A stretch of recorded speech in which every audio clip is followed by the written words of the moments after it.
What's up, everybody? Welcome back to your favorite wrestling podcast. It is the Monday Night Wave, baby. And we back.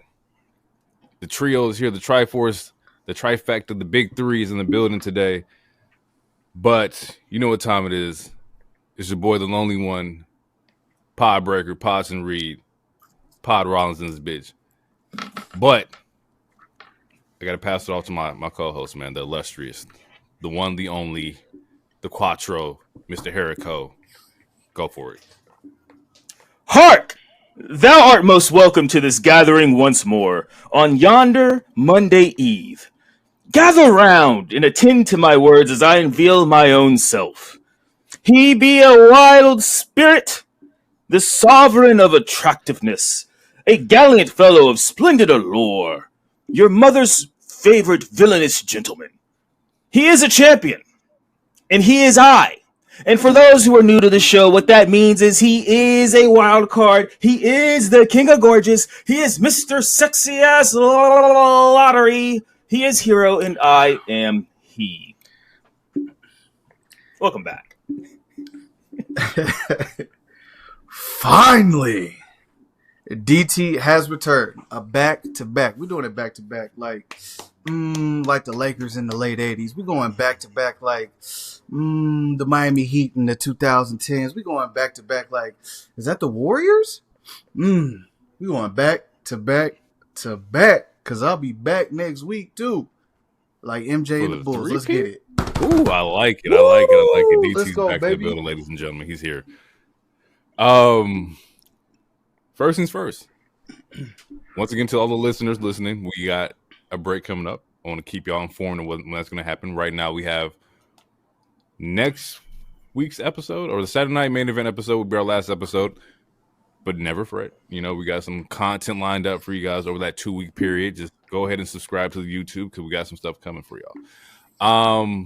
But once again, thank you to everybody listening. Thank you to everybody tuning in from all, social medias and, everything. Twitter, Blue Sky, Facebook, Instagram, iHeart. I got a couple iHeart the other day. That was kind of crazy. Wait, are you going to tell them the secret extra content you about to drop? No. Well, maybe that last episode. Maybe. Okay. Maybe well, next, spoiler, because we all know RBD started the Only Wrestlers. Lerner's about to join that, and he's about to wrestle butt naked. For fans and for charity. Wait, whoa. Time out. I will be present. Pause. You calling the match? You on the commentary? I'm gonna be color. Booking butt naked wrestling is crazy. That's what you Look can call. Nah. That's just a joke, people. You got to pay a lot of money for that one. A nice hefty bag. Actually, I'm not even going to joke about that, guys. That nigga's weird. Hey, it might hit. But I know he's gonna wake up to a cash shot that says, "All right, your turn." I called your bluff. $3.99 subscription. $3.99 subscription on Only Graps. Get it in. Yo, Only Graps is funny as fuck, yo. Getting a DM where somebody's like, yo, I just want to see you butt naked and do a sharpshooter. Like, nah.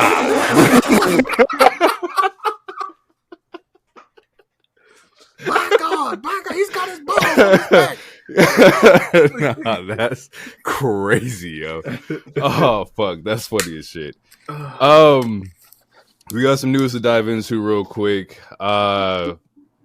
First things first, let's knock the injuries off the board. A lot of injuries this week. We got 3 from War Games. Yeah. So, Jimmy, Tama, Bronson Reed. Tonga. No, Tonga. My bad. Tonga. My bad. Tonga. I told you CM Punk was too heavy-handed with that goddamn toolbox. he tried to roll away twice. He said, "Enough is enough, please." Like, the wild one is that I think because they showed all of them on SmackDown, but the slowdown of Bronson, bro, like, I told you. Yeah. So like it came out that it was his foot, Everyone thought it was his ankle, especially with that slowdown. I'm not even gonna lie. I thought his ankles got Thanos snapped. Like I thought his shit was done. like I'm so glad it was a foot injury because I thought that shit. I thought he obliterated his shit, bro. Yeah, it looked like the slow mo. It looked crazy, yo. He looked like the Kevin Ware PG Dak Prescott of the. Nah, relax. No, Kevin Ware's kind of crazy. Relax. PG's crazy. Shout out to. All right. I mean, that was crazy. Wasn't crazy? You talking when the bone came out on live television? That shit was wild. We talking about Kevin Ware, right? Or you talking about PG? I didn't see Bone come PG. out for PG. I could have sworn did the bone come out. I could have sworn it did. Yes, for PG. He said, Bradley put the towel over his leg. Well, he was definitely Dak Prescott then. That's what it looked like. Jesus. Yeah. So yeah, all three of the men are injured right now. Even when they saw the slowdown on Jimmy, and you can see Jimmy was just what's they call it in the NFL where you toe touch. That man was toe touching off the splash, toe drag. Mm-hmm. He definitely toe dragged. That bitch snapped like a motherfucker. Not to make this a gender wars thing, but I think it's funny that 3 men got injured and none of the women got injured, and EO literally just jumps off with a trash can every week. Just shit like, or not every week, but every week. I just a little tidbit. They were going hard. The men were going absolutely bonkers. Not saying the women weren't, but like they were moving a little too fast for 40 plus. I said it last episode. They were going kind of crazy.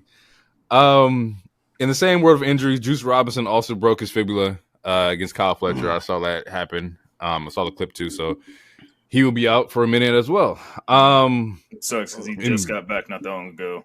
It's like his third injury, I want to say, in AEW. It just sucks. So, yeah. Get well. I mean, get well, all of them. All of them. They all had big plans. Like, Seth and Bronson were probably still going to do their shit. I mean, now we're down a Bloodline member. Jimmy got, like...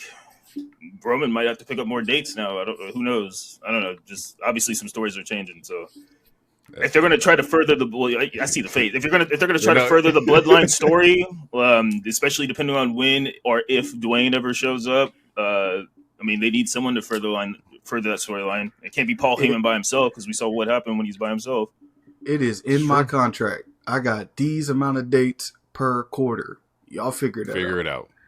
Figure it out. And more positive news. Shout out to Maria Kanellis on being cancer free. That's a huge win for her. I know she was in the hospital a lot, or at least tweeting photos of her in the hospital a lot. So definitely shout out to her. Speaking on Rock, to keep it inside Rock news, Rock's Bad Blood appearance was only to get him on screen, and currently he's not being planned for anything WrestleMania. Now, my question to the two of y'all is, is Rock needed? And do we believe that he's not going to be in Mania? Cap. Calling cap. Sombrero. Baseball cap. 10-gallon cowboy cap. I'll put it like this. Concessions were made for the current WWE champion. If we can't find out a way to close a chapter that a lot of fans are waiting on if we can't find a way to close it for whatever reason, I'm going to tell you just personally, I'm going to crash out. I'll be the one to crash out of the 3 of us. The same way we had the hashtag we want Cody, hashtag we want Dewey. That's what we want. We want Dewey? Yeah, yep. Dwayne, we want that. Yep, we want that. That's what we want. Okay. All right. My mind went to Malcolm in the Middle. I'm like, what the hell are you talking about? Not mad at the that. Rock's mom calls him Dewey. That's his name. I don't know. I don't feel comfortable calling him that. He might actually try to find me. I also think it's Cap. The last thing I saw, which was yesterday, the last thing I saw was that they according to WWE Creative, they're going to go as if he's not showing up, but if he was to show up, they would obviously make room for him. Okay. Now, as far as the Bad Blood appearance goes, because I think it was Fightful that released the report, and it was like they just did that to get up on TV. That one I don't know about because that's just hilarious. If the just like seeing what we saw with him doing the three fingers and then the cut to the throat. If you like just to have him on TV with the title doesn't mean anything, that would be absolutely hilarious. So in my mind, I'm hoping that there was a plan for it and something just came up. But no, if they literally just brought him out in Georgia just to bring him out in Georgia, mostly probably because people speculated he'd be at Georgia, then I feel like why wouldn't you do that for Elimination Chamber also? Again, unless there's schedule conflicts or something like that. So in my mind, I have to hope that there was a plan to why he showed up for Bad Blood. Otherwise, I mean, it's just pure comedy. But I mean, it is what it is. To answer the other question, no, I don't think they need him. But to go on what DT was saying, based off of everything that we've seen this last season, I feel like he has to have an appearance to some degree. It doesn't have to be a match. A match would be nice because that way we can finally get Roman and Cody. I mean, Roman and Rock, unless they do Cody Rock, who knows? But I feel like an appearance. You have to I don't know. This is for DT. Is there any possible match that you would take in place of Rock not fighting Roman? For Roman, like, what's your Roman plan B?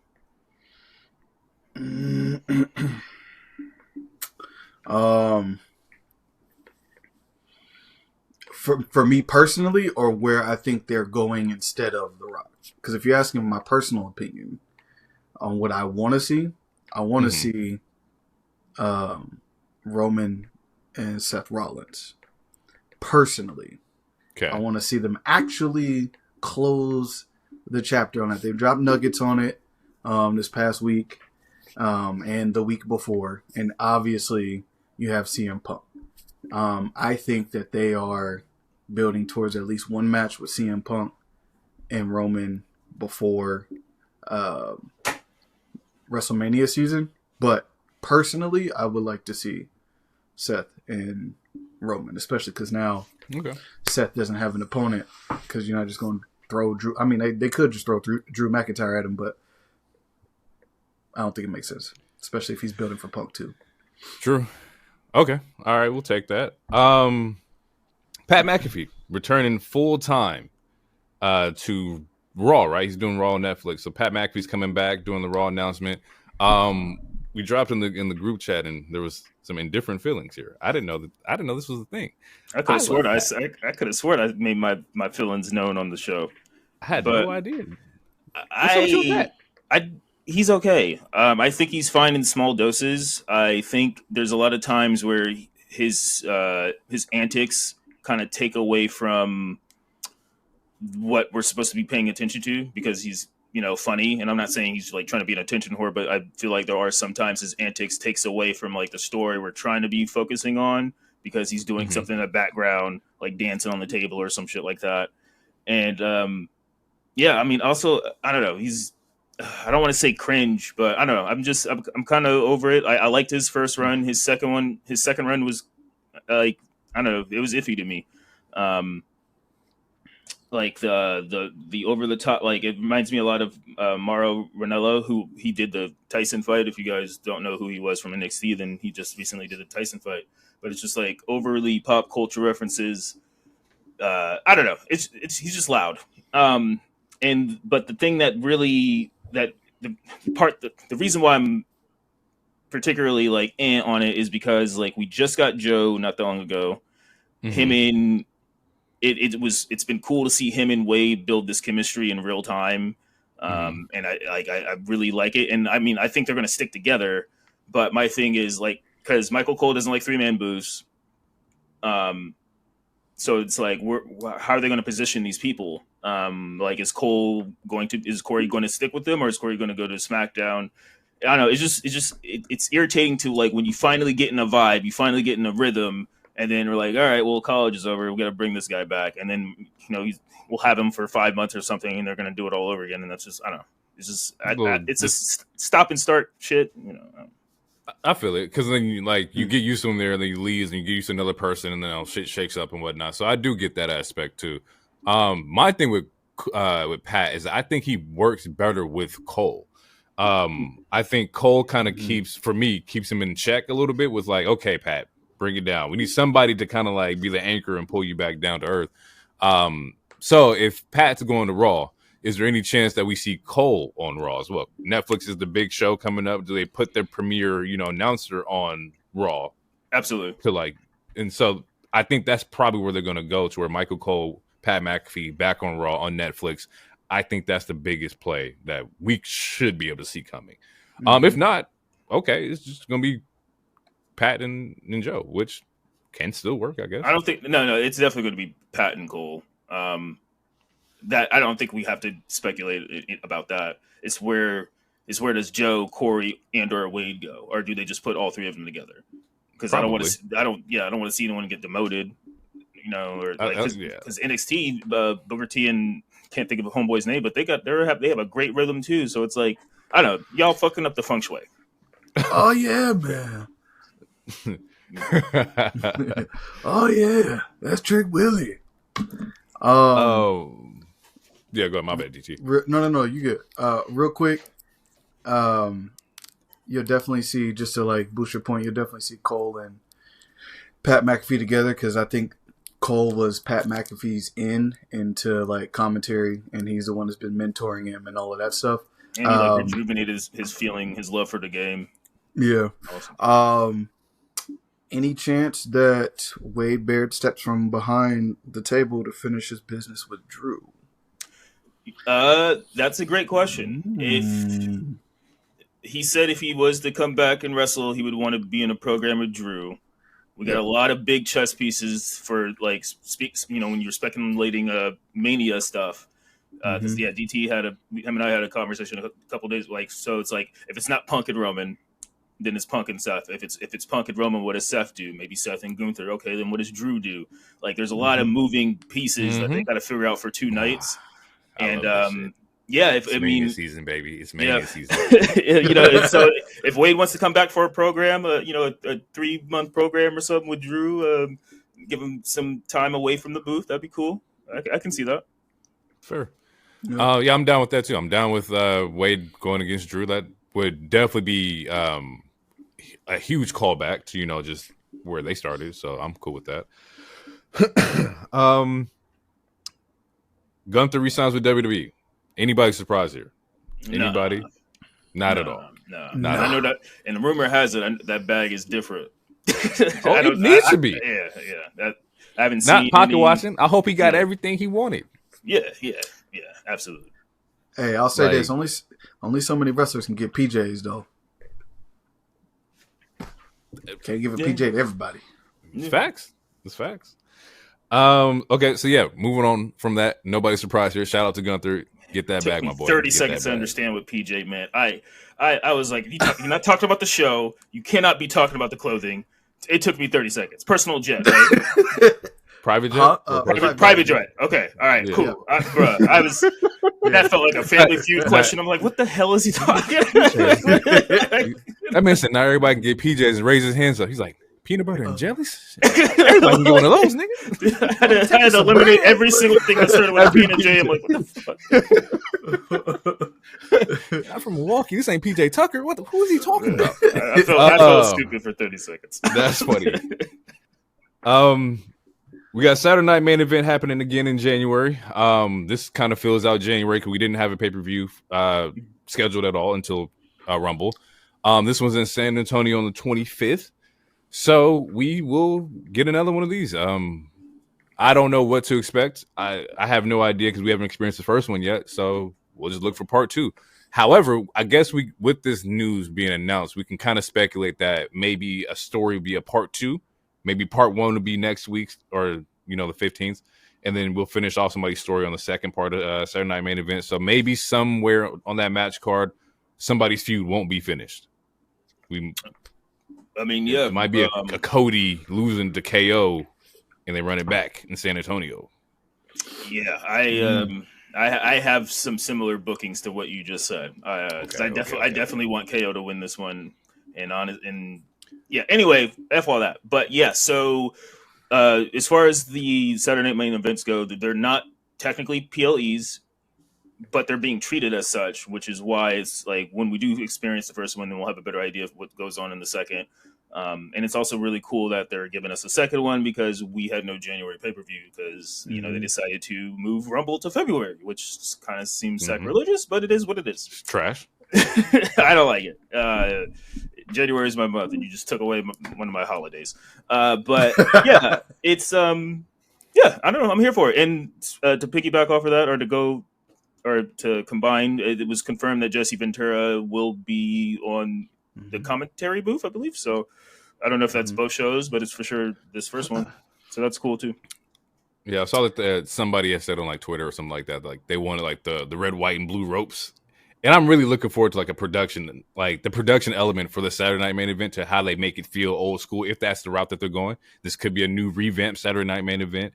But I would love to see like the classic, look for this PLE, or is it a PLE? Do we count it as PLE? It's like to me. I mean, I don't know if they have a real name for it, but to me, it's like how like every other while, like AEW like has a special Dynamite where like it's theme. like. Yeah, like it's Gold Rush or whatever the hell the themes are. Or, okay, I like that. That's how I'm. Yeah, something like that. That's how I'm. Showcase. Yes, that's how I'm seeing it until they give it a name, or maybe they'll say it's a showcase. But yeah, since we're having two back to back, it's I know. It's kind of interesting. It is for sure interesting. All right, before we get out of the news segment, or my bad, DT. My fault. I just want to throw some out. Man, I'm gonna sound like I'm bloodline riding here.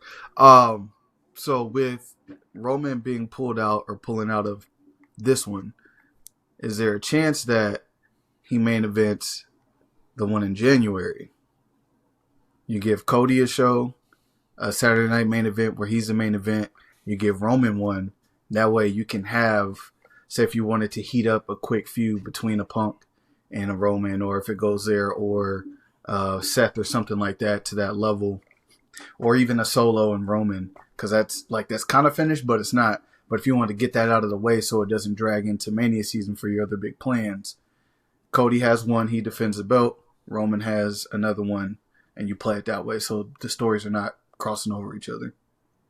I think we see that. Yeah, I think I feel like they've done a good job of kind of already slightly doing that, which is like why, for example, Cody wasn't at Chamber, which I saw people were like, why don't you have the champion on Chamber? It's like, it's a really stacked show, and like there's a lot of drama, especially like with bloodline stuff. Like it's a whole lot of soap opera cinema that's going on. Like, and you can let Cody and KO cook it more. So yeah, I can totally see them doing that.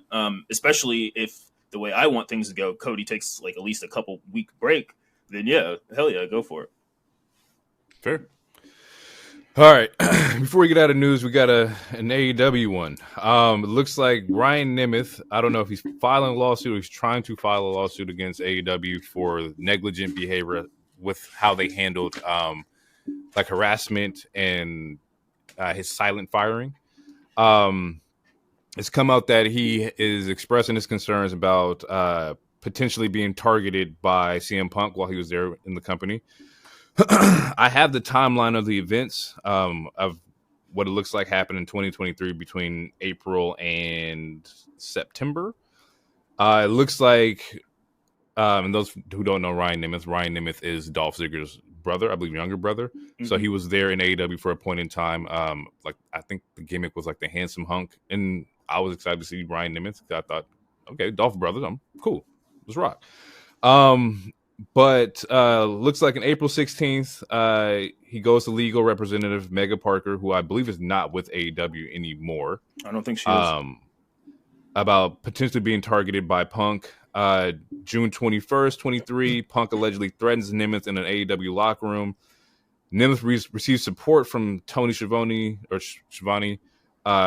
Mega Parker, and the Young Bucks. July 17th, Nemeth voices frustration over AEW's lack of response to the June 21st incident. Fearing that he will be silently fired, Mega assures him that speaking up will not affect his job. August 12th, 2023, after a 2-month absence from AEW program, Nemeth is booked for a show, but is then asked to leave at Punk's behest. August 16th, 2023, Nemeth is reportedly instructed to verbally antagonize Punk in a promo. September 12th, 2023, Nemeth files a formal complaint with AEW executives outlining the alleged abuse and harassment. Nimitz claims that Punk's alleged behavior created a hostile work environment. AEW failed to address the situations, address Nimitz's concerns, and protect him from further harassment. He was pressured to antagonize Punk in a promo, potentially escalating the situation, and then overall AEW's lack of action contributed to his eventual departure from the company. I'm gonna go off real quick, and first things first, if there is harassment and shit happening back there, that's just not cool to me. I'm so far against like the fucking bullying and shit like that. That's fucking trash. And he deserves to get whatever he wants out of this. Like if he can prove everything that happened here, go ahead and get what you need, bro, because that shit's fucked up. Second, this is a personal topic for me, a personal opinion. I'm tired of hearing Punk's name associated with AEW. I don't need it no more. I'm sick of it. Even the little like the promo last week with the cupcakes or the muffins at the table is like, I get it. We all get it, bro. We've all heard this story before. So much so for me that like when it comes to Punk, it's like as a talent, love him. Could not like I love everything he does. But as a person, the more and more shit that I hear is like, bro, like what the fuck was going on back there? Because now if we look at it, like we have him on camera punching somebody, we got the suspension with the Bucks and everything like that. We have this situation with Ryan Nemeth. There is the Colt Cabana shit that happened at AEW. It's like, and this is all within a year, like from 22 to 23, like within a year, like he's been attached to some kind of fucking harassment story or a fight or whatever. So I'm just sick of it. I get it. He's a changed person now. I even see like now, like they do like the whole Punk's behavior in the locker room as well. He's doing great backstage. He's talking to Trick Williams, or Trick's talking about him and whatnot. And I feel like that's also PR in some sense, but that's just me. Punk could be great, but why do we need to know that he's doing great if it's to not offset that he's doing something or that he was doing something fucked up somewhere else? Just do it. Just move on. Be a better person, bro. Like that's just all I really care about. I'm gonna open up to y'all. Y'all get off what y'all got to say about it, and then we can move on. D, you want to go first? I don't have much to say. That's why I was going to give it to you. Oh, okay. Well, all right. So to put in a little fillers between the timeline that you broke down. So there was a lot of Twitter stuff that Ryan was posting out that was very antagonistic. So when he was quote unquote pressed in the locker room, it was because Punk is like, "Why are you tweeting me? Like, do we have a problem?" At least this is all allegedly. So to go to HR after you were talking shit on Twitter, to me, it kind of reminds me of what's going on with the Drake stuff. I feel like you don't poke a bear, and then when someone's like, "Do we have a problem here?" And this is all allegedly, because he never put it, to my knowledge, like there was no physical altercation between those two. It's just words. Then I feel like, why are you going to HR about it? I mean, if HR is not responding, that's a whole other issue as well, because it's like this is supposed to be the company that cares about workers' rights and all this other stuff, et cetera, et cetera. And if this person feels threatened or bullied, then yeah, that should be handled. Then you get into another bullet point of a problem where it's like, if it's true that he was asked to attack, like to essentially do what Jack Perry did before Jack Perry did it, Which is a dumb idea too. Yeah, it seems like, and you can put conspiracy theory, detective brain on, whatever. Then it seems like someone was literally trying to make him upset to trigger the fight that he had with the Bucks and Kenny Omega. Like, why are you trying to, like, they created this whole second show to keep this quote unquote peace. So then why are you trying to, again, like, just start some shit, like, and it's random people that are doing it. Like, it's not even big name people. Like Ryan, no disrespect to him, he's not a big name person. Jack was a pillar, but I mean, at the time, it's like he was just doing whatever. So it's like, why are these people just, like, I don't know, attacking your big star, and why are you letting your biggest star, your biggest draw, be attacked by all these random people? But that's, I don't know. To me, it's the overall thing is, as a whole, to put it under an umbrella, I think it's very weird. I think it's weird that it's coming out now.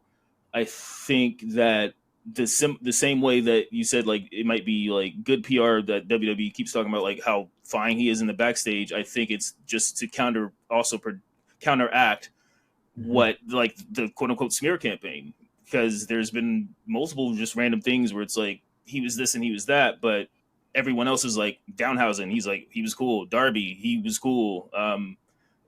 Ricky Starks, he was cool. FTR, like, there's a lot of people that were riding with Punk and be like, he's fine, like, just stop fucking with him. But again, like, you know, this is not to condone violence or anything in the backyard or, you know, the locker room or anywhere, but yeah, it's, you don't pick a fight and then cry about it also. So that's my problem with the Ryan stuff. But and it's all like this, it just came out, so like all this is speculation that we're doing. True. Allegedly, people, we know. Yeah, all is alleged, but yeah, to just from what we're seeing on the surface, just for the last 2 days, I don't know. It's all fishy to me, but the fishiest part to me is someone asking him, "All right, go with the live mic on this show and cut a promo attacking him," and they didn't even have a program, to my knowledge. So yeah, and the Ryan thing, Punk talks about in the oral interview. He's like, "You're doing some weird shit on this show. You can't do that at this show. You take that to Dynamite. That weird shit that you're trying to do, we're not doing it on a Collision." So if it was that conversation mixed with why are you tweeting fucked up shit about me? Like, if that was HR worthy, that's fine. But then why did HR not respond? And then I don't know. So I don't know. It's a whole can of worms. It is, because it's also kind of interesting to where, like, I don't know if people were. I hate using this word because it's so fucking stupid for this situation. But it's like, are you afraid to approach Punk? Like, what? I don't think that's the case. But like, why is nobody approaching Punk about anything HR related, or feel like they can? Because if he did go to HR and they didn't want to approach Punk, that's also kind of fucking alarming. Once again, and also as like Punk being like the vet, like, you know, walk the fuck away. We ain't got to punch nobody. If Jack wants to fucking blow his fucking back through his fucking windshield, let that shit go. It's not you. He gonna learn. As a vet and as somebody who gives advice to people, it's like, hey, don't do it. I'm telling you not to do it. I'm gonna walk the fuck away now. You do it, that's on you. But to go to the point where it's like it becomes physical and now people's yelling and now you got lawsuits or, you know, complaints and whatnot, it's fucking trash. On AEW as a company side, y'all got to handle that. Do better. We've had several moments where there has been plenty of talent who's come out and said they felt a certain type of way, things weren't done properly. I've seen in the past where, like, you know, with Tony and how he handles talent leaving and talent saying shit and whatnot. In the past, it was really fucking bad. I haven't seen him say anything publicly in a while lately, but yeah, man. Just do better all the way around. Punk side, AEW side, y'all gotta do fucking better. Getting out of that, let's jump into Monday Night Raw, which, by the way, was a good fucking show. Actually, I think everything was solid this week. I didn't have any complaints. But it was, I mean, it might be a little recency bias, but this was easily one of the best Raws of the year. And this is, at least in my opinion, the best 2-hour Raw that we've gotten since this 2-hour stuff started going on. At least I can agree with that. I think. Yeah. And we got 2 promo of the year candidates in one show. Like this, it was a really good show. It was a really good show. Raw Everett, Washington starts off. I mean, the show starts off where you see like the New Day like kind of walking in solo, and they're like hyping up like, oh, we have the 10 year later, but you see them entering the building separately, and you know, I kind of knew something was going to go down because they both dressed like 2 different versions of Swerve. So I was like, oh yeah, something's about to happen. Was it necessary? Did you need to get that off your soul like that? Was it necessary? I mean, the outfit choices just weren't that great. Yeah, but we see CM Punk walking in the parking lot. He daps up Jay, shakes up Jay. Him and Sammy actually shake hands because they have real life beef also. And I forgot to say this last week. The Bucks should have took that meeting. Just wanted to say that, and especially after this segment. Is it necessary? What does this have to do with the topic? No. Get back on track. Okay, all right. Let it go. All right. Everybody who's listening, let it fucking go, bro. I'm locked in. All right, so Punk explains it. Cupcakes. So yeah, essentially, Punk opens the show and he's explaining the future, and he points to the imaginary WrestleMania sign. He's like, "Can you guys see it? I can see the sign." And yeah, he's talking about whether it's Rumble or Chamber. It doesn't matter. What does matter though is that I do get a favor at some point. And then Seth interrupts him, and hashtag sing a song. And let's see, where did I write? So essentially Seth says, "I regret not knocking you down when you first came back." Mm-hmm. Seth is ready to fight, and then Punk hits him with something Cena hits somebody else with, and he's like, "You've been thinking about me for 6 months. I haven't thought about you at all, and you don't have a title, so like you have nothing that I want." And at this point, what are you guys thinking about the segment at this point? I need more of the promo battles between these two. I need bar for bar. And I need it to be where like it's on Drew Punk levels where they actually like get in that bag. Because I think promo for promo, they can go toe to toe. And if we're watching WWE, it's all about the promos and the entertainment value. I think you have two of the biggest fucking talkers like in the ring right now. And technically, Punk might be winning this one right now. That's just how I'm feeling. My interest is peaked. My eyebrows are raised. I am paying attention. That's what I was thinking. Yeah. So Seth, Seth repeats what a line that Punk said to him, like, "You talk too much and you don't listen at all." Then they get to starting to scrap a little bit, which we get a nice little meme with Punk's. I don't even know what to call it, but it reminded me of Steve Fox from Tekken. That shit, he was doing a little boxing duck a little bit, bro. Hey, there was some grandpa punches. Bro, put him up. They posted that man's UFC record under that. I was like, bro, relax, yo, relax. Yeah. I mean, he did beat up like 5 people in the AEW locker room. I was gonna say,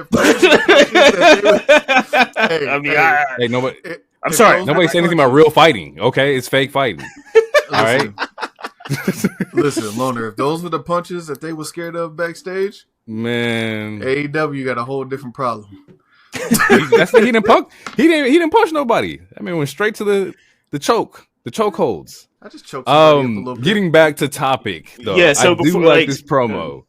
Because he says Punk says something like, I'm long past running races. 6 months ago you were a champ. You had something I wanted. Now you ain't got nothing. Like, so yeah, 6 months ago you were important. Now you're not important. I'm trying to move the fuck on. Like, why are you here? Yeah. So after that, they get into it. They get into that scrap, and then Sammy and Jay break it up, and then Jay essentially gets Punk to leave. And then we get another amazing promo, and it's between Sammy and Seth. And we're getting more of the, you started this whole thing because you put the chair to his back. And then Seth is like, well, you also put a chair to his back. So, I mean, where we at? And then, I watched the show. And essentially, it leads to a main event fight later. But is there anything with again, this, at least before we move to the next segment, there's so many characters throughout all these shows that all have really good, valid points where it's like, I mean, every week KO is spitting fire and it's like, he's right. And then, same with Roman, Cody, Punk, everyone, all these characters, it's not one of those Thanos was right moments, but it's also one of those moments where it's like it's a villain or it's a sympathetic quote unquote heel to where it's like you could kind of understand their gripes and their grievances to why they don't fuck with this person. And I'm liking it. It's really, to me, it's just really good character stuff. I mean, and Drew is another example. Like, he felt very vindicated with why he was doing what he was doing. I like the idea of being villains and they're bringing the humanity aspect to their motives, right? Like, everybody's looking at KO's snapping out right now, but KO is like, yo, he teamed up with my enemy who whooped my ass for 4 years. And that's why I'm snapping out. So I love bringing it down to earth where KO's just not being a bad guy. He's being a bad guy because this happened. His emotions got hurt. His feelings got hurt. He lost his friends.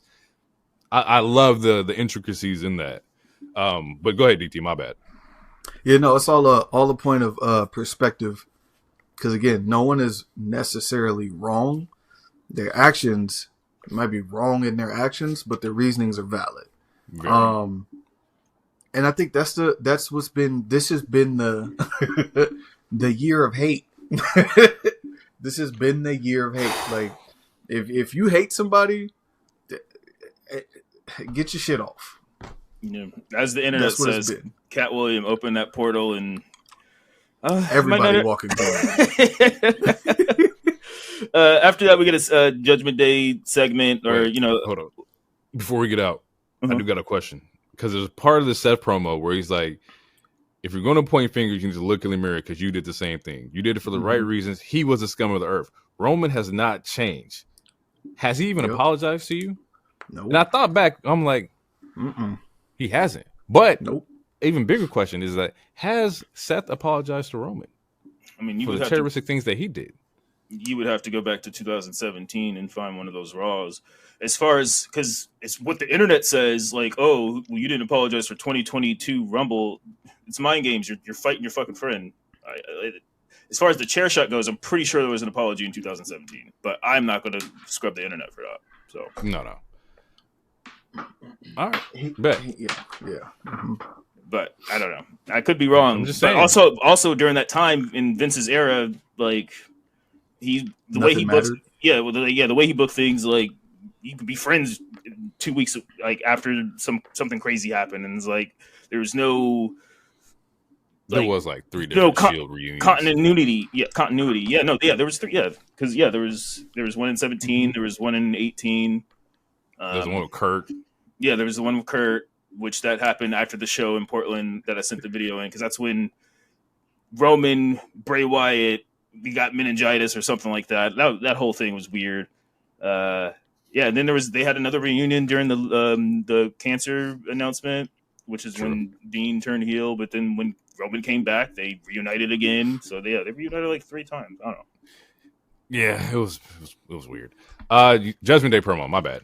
It wasn't much of a promo. It was a backstage segment, but yeah, essentially Finn's just being an asshole, and everyone's looking at him crazy because he's like, if you would have done it I can't do an Irish accent, but if you would have done it my way, you would have won. If you guys done it when you follow Finn, everyone's successful. You know, like it's very what do you call it? Public speaker. It's very Tim Robbins or Tony Robbins or whatever. It's like you follow me, you just be successful. Just listen to Finn.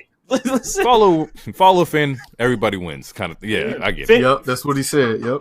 Finn with 2 ends, win Balor. And then and like Liv, who played her part really well. Like, cause she kind of looked at him crazy. She's like, okay. And it's like, all right, but you can see like she's like. And the way Dom's just been looking at him the last couple weeks, like that whole time, Dom was just rubbing his shins and like, I don't know, he had that YN energy. He's like, bro, this motherfucker keep talking. You know what I mean? He's not as good as he think he is. You're not that guy anymore. I beat Gunther a couple times, you know what I'm saying? Or I fought Gunther a couple times. You're not that much better than me. Yeah. Mm-hmm. We get the Damage Control versus Liv and Raquel. Yeah. It was what? Why y'all get quiet like that? They were all right. They made Raquel look really strong, which I think is on purpose because she's in the IC tournament right now, and then obviously the heels just lose at War Games. Liv was the one that got pinned, so I don't know. I wasn't feeling this. I didn't like the way Io and Kyrie were. I didn't like that ass whooping. I wouldn't even say it was ass whooping. It just didn't sit right with me. This is not my damage control. Not my damage control. That's funny. Raquel beasted on him. She did what Obafemi did tonight, essentially. You saw that clip.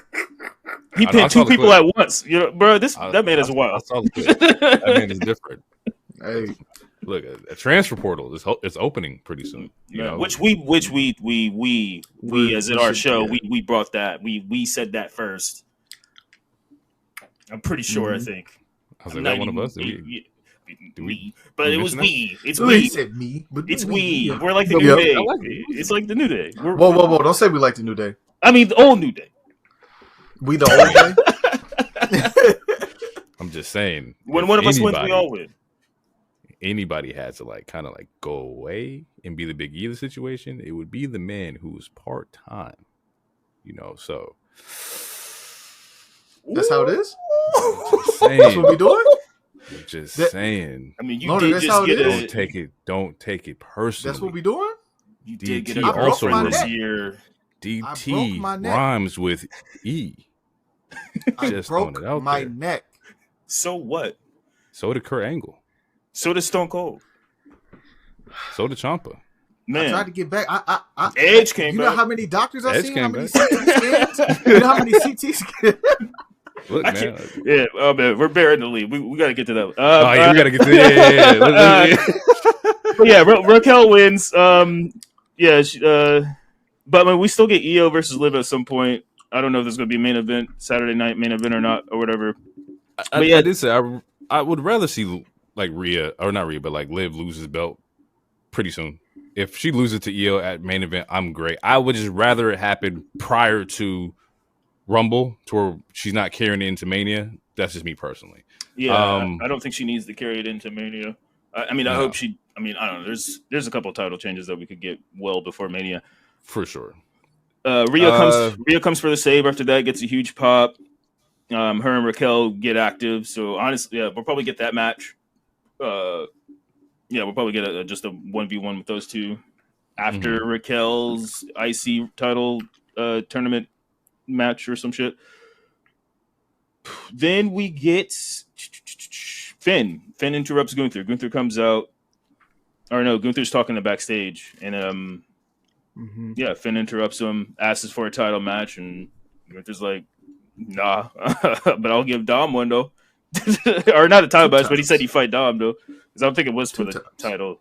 But was that match on Monday for the title? Or was it just a match? It was just a match, wasn't it? Yeah, it was just a match. Yeah, okay. Just a 1-on-1. Yeah, so like a eliminator, title eliminator essentially. But yeah, how do you guys feel about pretty much, I mean, Gunther isn't, as of right now, he's giving tweener vibes, very similar to Braun Breaker. I don't think he's babyface at all, but I don't think he's the same heel that we saw before Crown Jewel. How are you guys, which we'll talk about more during the match too, but how are you feeling about his demeanor and how he's handling stuff?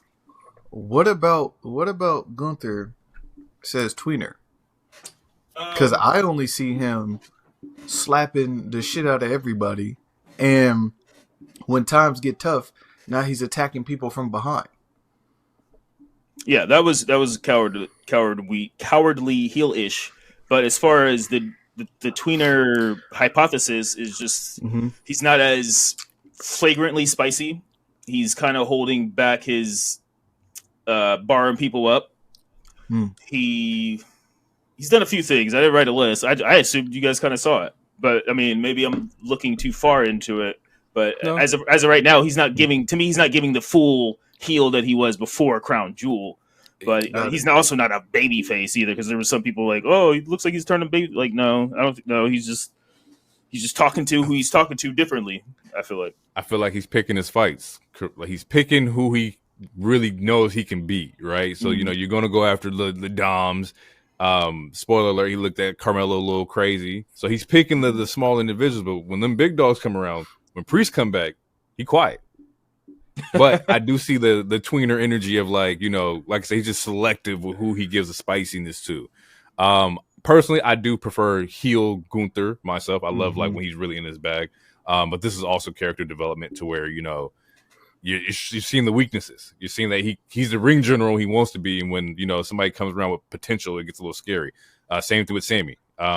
He was looking at Sammy kind of crazy the first time. The second time was like, oh shit! And he actually came out and he said he respected Sammy in that promo. So he's very selective with how he wants to do this approach. But I do like it. I'm all for the vulnerabilities in Gunther, because you can't be invincible forever.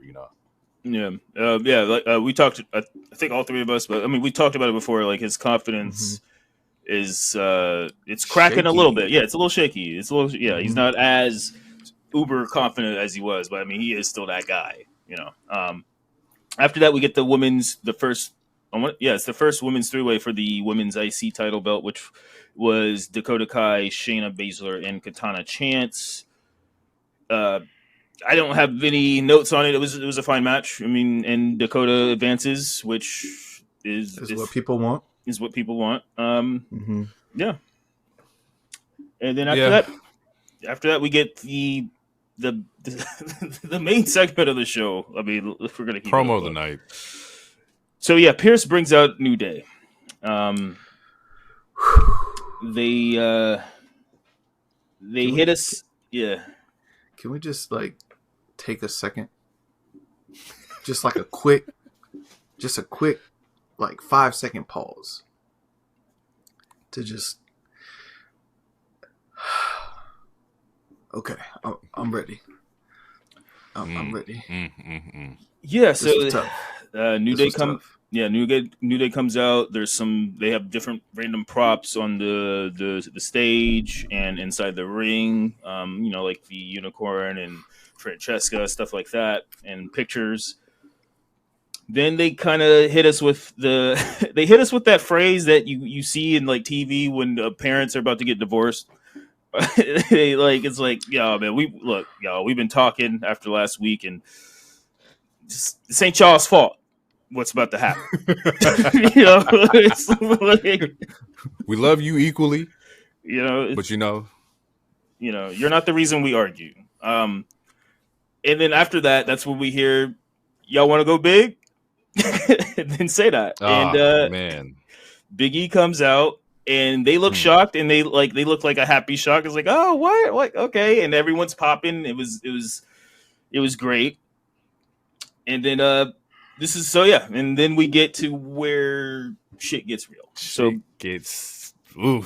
Big E this essentially is a good promo. Big E's essentially saying like, I see where this was going. And when I get cleared, until I get cleared, I'll be a manager for y'all to teach you guys, to help you guys remember why we love this and why we formed this family and all this other stuff. And then that's when the bombshell drops, and Woods is like, now, whew. Like you wait for you've been gone for 2 years, 3 years.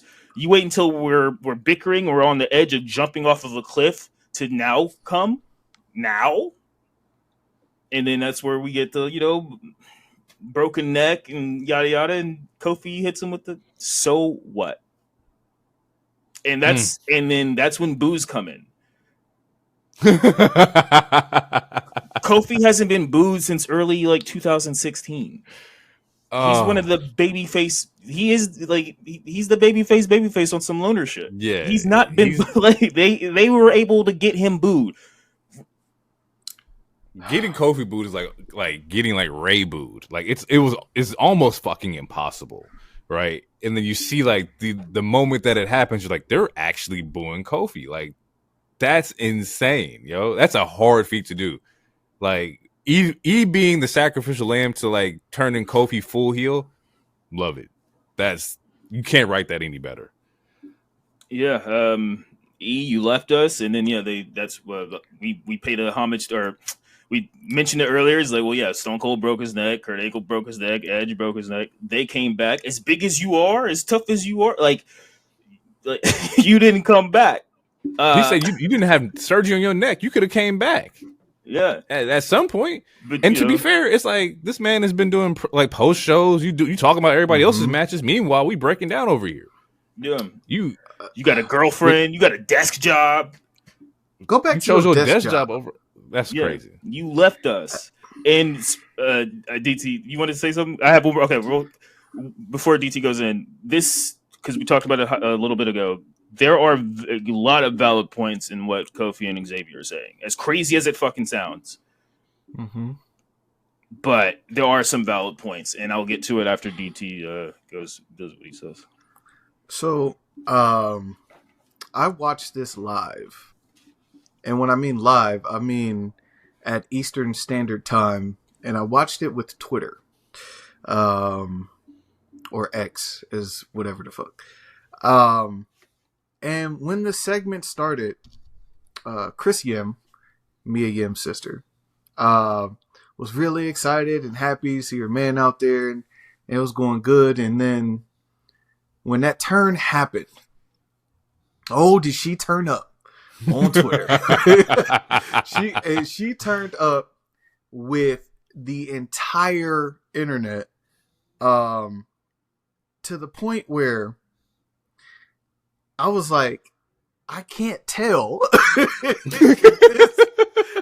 is a work or she's shooting.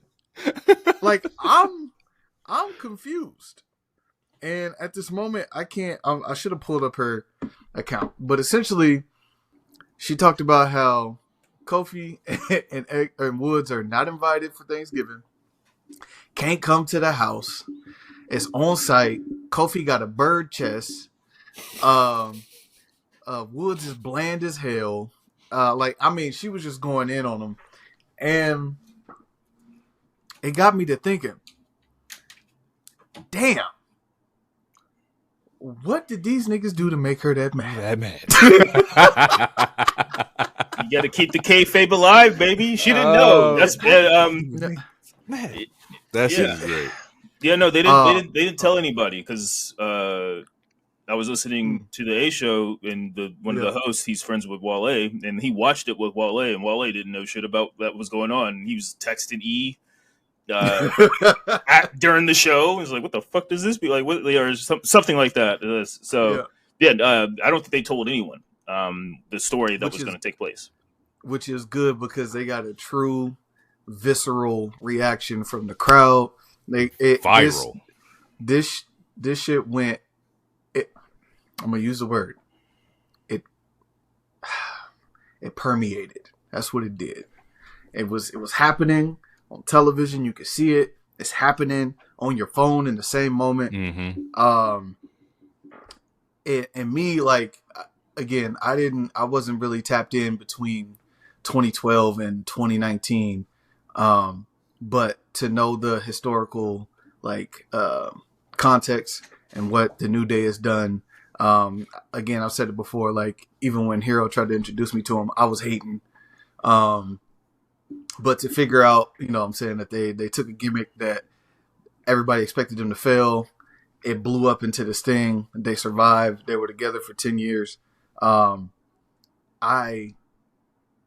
understood it all. And then when that happened, I was in complete shock and awe. Yeah. And what made what further made this moment a moment is while they're saying all this stuff, like, E drops the mic, so you can't hear what he's saying. You're like, now you're at this point reading lips, which kind of makes it feel a little more real as well, because it's like, I'm not talking to the crowd now, I'm kind of talking to you guys. And the typical way that people turn heel and whatnot, you know, like, a lot of, like, one of the options was, like, if it's not Woods turning on Kofi and it's not Kofi turning on Woods, like, they turn on Big E. So, and a lot of the people were thinking, like, oh, we're going to see physical harm. But they didn't even have to do that. Like, the part where, like, Big E goes for the hug and Kofi just puts his arm out was such a... That did more than just a random Trouble in Paradise to me. Like, that had more impact. And then, I don't know, that part alone, I mean, not alone, but, like, that part, that element, to me, has more impact than them just, like, instantly jumping him or something like that. Let's also talk about the fact that, like, Woods blew this bitch out the water. Woods is... They say that man was in drama class. Boy, can you see it. That man was in his bag. One of the moments I really enjoyed in this was he's like, let's stop teasing all these people. Tell them the truth. You're never going to be medically cleared, right? And it was, you could just hear, like, the air get took out of the crowd because they're like, fuck, he's never going to be medically cleared. Like, you don't even got hope in your boy. Like, that's crazy. Like, we heard this story before. You're never going to be cleared.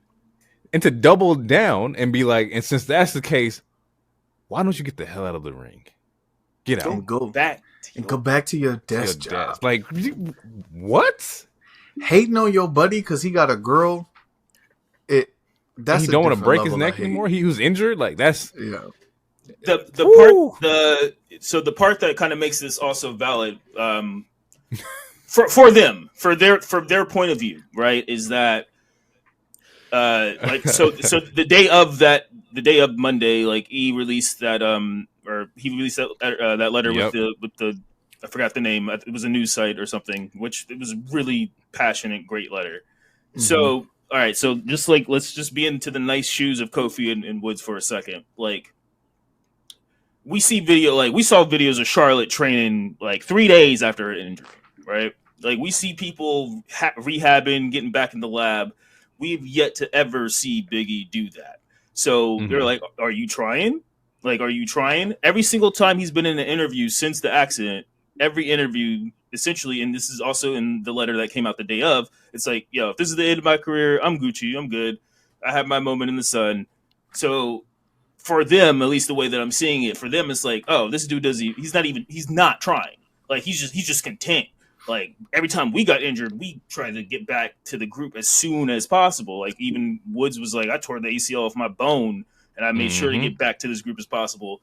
Every single time you're in the news, you just seem content. Like, you seem like you don't care. But you wait till we want to fight each other to now you show up. So it makes that, why now? Like, it's like, you could have been doing this. You waited 2 years. You could have been doing this. So... Yeah, it's just I don't know. It's the Players Tribune. That's the Players Tribune. Yes, I think the article is called Sour. Yeah. This was great. I do like the inaudible moments where when he does drop the mic and he's like, "Oh, that's how it is." Kof, this is it. This is how you feel. This is what we doing. This is what we doing. Hey, I'm just letting you right now. Anytime somebody said this is what we doing, that's how it is. The get back's coming. The get back is coming, and when you get that get back, just understand that moment is the reason why you got smacked down like that. It gives me hope. I have a lot of hope in E potentially coming back. I would love to see E come back and kind of like, pop off at Rumble while maybe Kofi and Woods is doing a 2-on-1 kind of thing. I think you guys said that in the chat, DT. But like, I have a lot of hope for him getting in the ring again. Hopefully that's where this is going. If it's not Rumble and this is a SummerSlam thing, this is a Mania thing, whatever the case may be, I want some kind of resolution to this. I think it should be I don't know how they get there. I feel like it should play out. I feel like it should play out. I mean, I think this is a Mania match. I don't know how you do that. I don't know if it's a triple threat with the New Day. I don't know what that looks like. Handicap. Handicap. Beat them both. Handicap. Or they could just have a talking segment where they're talking shit and he comes out and gives both of them the big ending or something. I don't know. If they got time. If I was booking it for Rumble, kind of like I said in the chat, Kofi and Woods would be taking care of the talent enhancement, knocking some people out. They're celebrating, they're doing their thing. Crowd is booing because they keep knocking people out. The song hits, so y'all want to go big. He comes in. They're shocked. Double clothesline over the top rope. They both out. And then Big E just ejects himself out the Royal Rumble. I would be that petty. I would just go over the top rope and get myself out. And then walk back. That's your pop for Royal Rumble. So that way he still gets a spot. If he's not all the way ready yet, he's still protected. He don't got to take no extra bumps. That will be your spot. Or he gets up and do it out of the chair, like out of the desk. Let's say he's doing it, he's announcing or whatever, and he just walks out and like from the desk. Yeah, I see that. But if he's announcing and he's there, then he's like, that's gonna be a telltale sign. True. If he comes out the back, people gonna lose. They're going crazy. They're going crazy for sure. Yeah, I have nothing more to say about this phenomenal segment. Might be promo of the year. We got to look at that. There's a lot of great promos this year, but this one's definitely probably my favorite right now. Let's wrap this up. I mean, that's the end of the segment for that. And then after that, we get a cross promo. Really, good promo. After that, we get Dom versus Gunther, which that was a nice ass match. Dom is being goated. And speaking of Kofi getting boos, Dom got a couple cheers. He's been cheered. Hey, Dirty Dom, baby, the GOAT. We about to be on some Never GOAT thought I'd time. see that happen. Hey, it's gonna happen at some point. Fuck.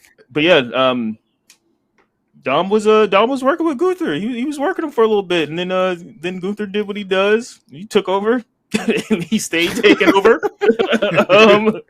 And we get a really clean ass power bomb, and then we get crash out Finn. Oh yeah, you love power bombs. My note was he powerbombed Dom like he owed him money. He knocked the coins out of Dom, bro. Mm-hmm. Every piece of loose change came out that boy's pocket. It was a nice ass power bomb, and after that we get crash out Finn because Finn comes out of nowhere with 3 coup de grace, and then still on some asshole shit. He's like, just follow me, listen to me, kid. Look at what I'm doing. This is watch and learn. Yeah, watch and learn. Like, bruh, I just got my ass whooped, but you mean watching what, bruh? And you didn't face him head up. You didn't face him head up. And again. I would believe it if you was winning, Finn, but you don't win. He is a winner. He's a champion. Watch and learn what? Stop that. Stop that. World champion of what? The tag team title division. Y'all some haters. Oh, now we haters. You were just not even 4 episodes. No, that was my Noah Lyles impersonation, but my bad. He is a champion, but oh my god, that's right. All right. David's a hater.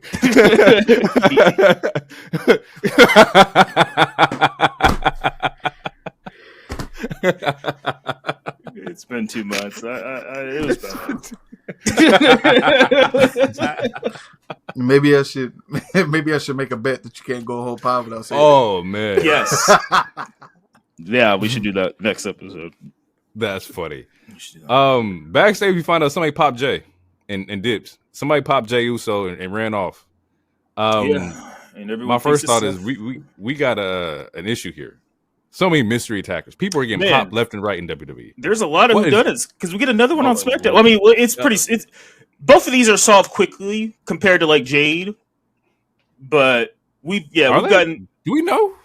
I mean, we don't know. Okay, officially we don't know, but I feel like you could easily say the surprise person at the end was probably the attacker, and then with the SmackDown one, I mean, it seemed pretty evident. But yes, officially we do not know. It's not on record. Yes. Yeah, as of right now, people, mystery. We don't know. We have thoughts, but we could tell you, but we want you to watch the show. We do get a nice little Braun and Ludwig promo. Ludwig is back here talking about, he took out Sheamus, a rib for a rib. And I kind of like it. I kind of like there's a tie in here. Not the fact that I want people to be injured, but the fact that he used it in his promo is kind of cool. But he gives Braun gives Ludwig his props, but maybe Ludwig should consider stepping out of Gunther's shadow since the stock has fallen. Was like the biggest line in this promo, right? Where he's like, "Hey man, your boy over here, he not the same dude. He moving kind of light. He not a dog. Maybe you should kind of get away from him because he losing." Do we think that the inevitable split is happening between the two, between Imperium? Yeah. They got to put him with his girl. Yeah, the fact that they've been separated this long is a shock to me. It's probably but then it's like then what do you do with Vinci? I mean, granted, we haven't seen him since that Apollo loss. But do you put him and Ludwig on the same show? I don't know. Anyway, that's not even a real question to super think about, but it's a question. But I feel like they should split up without Gunther betraying them. I feel like with this new transfer portal mock draft thing that they're doing or whatever the hell, the trades, then I don't know, just split them up naturally. I was thinking Ludwig would be a great United States champion. I think that's peak, somebody who can be in the mid card title. I think he'd do really well with that, especially in the heel form that he's in right now. I think Ludwig as United States would be solid. Yeah, I don't want to sound too stereotypical of the foreign guy holding the United States belt, but because there is currently a foreign guy. There's one holding it right now. I'm just saying, I'm not trying to do that on purpose, but he would be a solid U.S. champion. Oh yeah. Absolutely. Yeah. So after that, we get a quick R-Truth Peter Dune match, or no, I think that was before the Ludwig promo. But either I definitely way, skipped that. it wasn't that much. Yeah, so yeah, we see Jay's attack. Sammy's like, I think I know exactly who did it, and sets up the match between him and Seth. During the match, Sammy's blaming Seth. Like he even grabs a chair. He's willing to DQ himself, and Seth is like, "It wasn't me. Like blame Punk. He's the one who has backstage fights all the time. Like it wasn't me. Uh,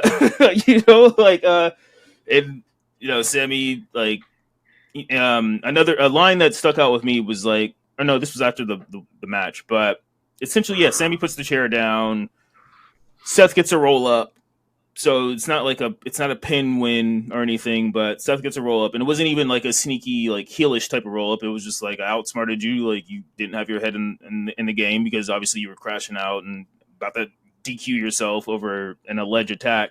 But the line that stuck out with me after Seth won was like, "Man, I love your heart, but you have to use your head sometimes." And I mean, if this is them trying to swerve us in 3 weeks or so, it was Seth, then sure. But after that match, Sammy's like thinking about what Seth said, and he's thinking about whatever the hell. And then after that, we get a Claymore out of nowhere. And who does the Claymore? Drew McIntyre. Which I appreciate that Joe. DM Hunk. Yeah, I appreciate that Joe isn't those people. Isn't one of the commentators who's like, you see somebody in the hood. Who is that? Who else does the fucking Claymore? I'm glad he's smart. I am so glad he's smart.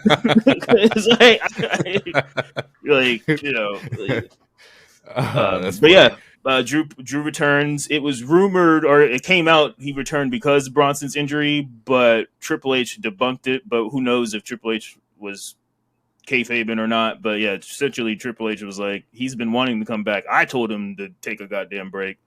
But yeah, now he's back.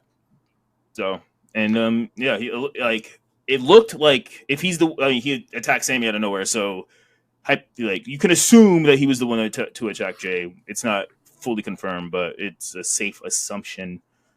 But yeah, Drew is back, and he hit it. He targeted Sammy, who he's beaten Sammy every single time they fought. So, Ooh.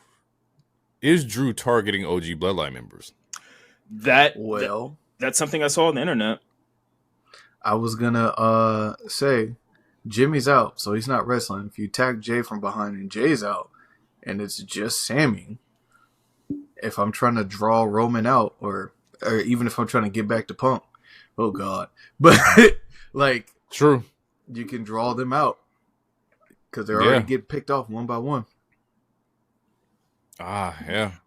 I will say with this match, I love this match. I thought this was a really good match. I thought the energy was solid. I liked out the gate, Sammy came out ready to scrap. I like that he looked like he was on equal footing to where you can tell that Sammy can run with Seth Rollins. Like it wasn't like lopsided. It didn't feel like it was favored in any way.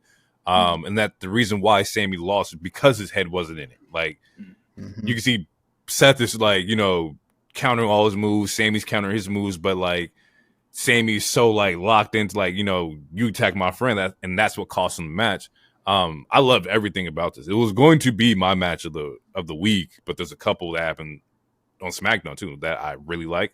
But yeah, man, I thoroughly enjoyed this, and I would love to see more. I would love to see this on a different stage too. Like Sammy versus Seth would be solid on some other event. Yeah, they show that they can do it. Yeah, no, it was a good match. I'm sure they fought before since Sammy's been on the main roster, but I guess they have ROH history and whatnot. I'm not familiar with which was name dropped in the show, not ROH, but the fact that they've known each other for so long. So that was cool. But yeah, no, that's a match that it could headline a pay-per-view if they wanted to. And especially if the story moves right. Oh, absolutely. For talent wise, they could headline a pay-per-view if they wanted to. Title, no title. They have good chemistry. I highly enjoyed it. But overall, yeah, the Raw was great. Saturday night main event. I mean, if they want to run it back, but I mean, he just got Claymore. That's true. Maybe he's going after Drew. Maybe. Sammy versus Drew is also a good one too. I mean, so there's some fantasy booking where people were like, "What if Drew and Seth and KO team up to destroy old and new Bloodline?" type of thing. How would you feel about that trifecta of people who hate Roman so much that they team up? That would force the new bloodline and the old bloodline together. My fear. Okay, here's my fear. God, don't do that. Do you want to see Jacob Fatu and fucking Roman on the same team? No, don't do that. Not in like 2 years. Hell no. I need like 2 more years. No. Don't make this like the NWO and the Wolfpack NWO. Let's just... Yeah, we already got that on the other show. I fully agree with that. Let them run parallel to each other. They can bump into each other every now and again, but because then you're just gonna have the super Samoan Avengers, and then technically there's no way that team loses. You want to talk about then now Ulafala? Let that happen. Let that go ahead. They running everything. And it's funny, I was thinking about that too, to where like the NWO comparisons to like the Bloodline. And I was thinking about from like a kid aspect, like this is like a kid's NWO is the Bloodline. Like this is going to be the retro shirts that you see the 10-year-old now wear 15 years later, talking about like, oh, he has on a Bloodline shirt. Like, and it made me feel mad old. Like this is their NWO. Like that's kind of cool too. And we're gonna be like, what you know about that, boy? You don't know nothing about no Roman Reigns, boy. You don't know damn thing about no Sammy Uso. I was there with honorary Uso. I saw the court of Sammy. I was there. I saw the whole. I was the damn juror. We the ones. You ain't no Roman Reigns. You Solo Sikoa. Like that's. Oh man. That's gonna be by funny. that time, one of Jacob's kids is gonna be wrestling. One. He got 7. I know, and I don't know the ages. That's why I'm asking. 1? Are you sure? Just 1? Jacob Fatu gonna be general manager of SmackDown. They all Raw. All of them For got like obvious 3 reasons. kids each. Shit is wild. Yeah. But we make jokes about the Waynes. You know, whatever. Anyway.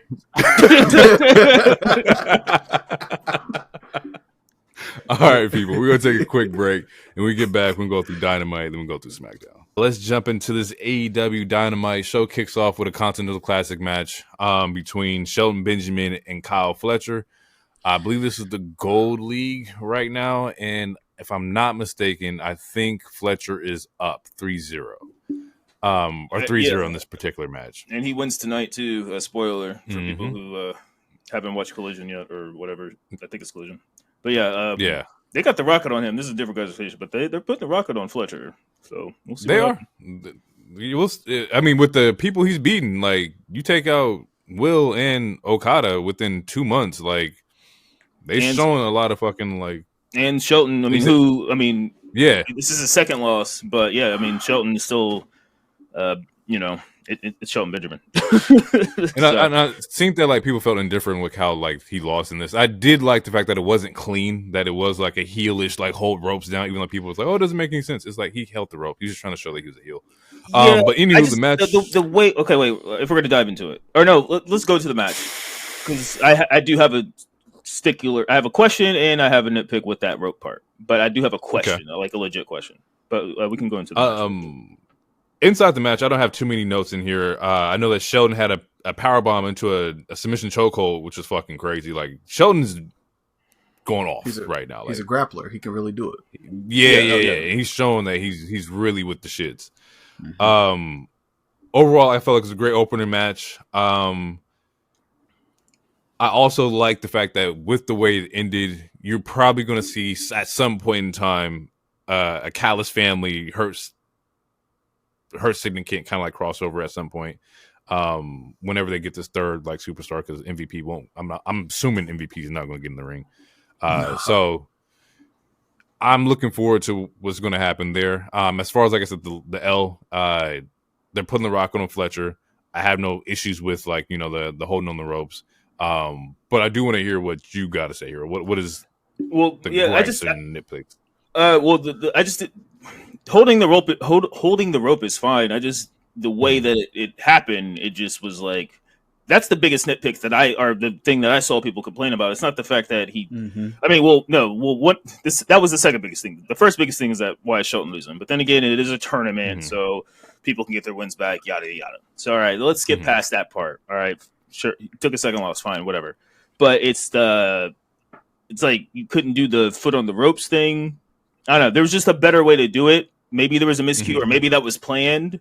It just the way that it looked, it didn't look that good because it's like how are you if we're gonna be wrestling science, how are you getting leverage with that?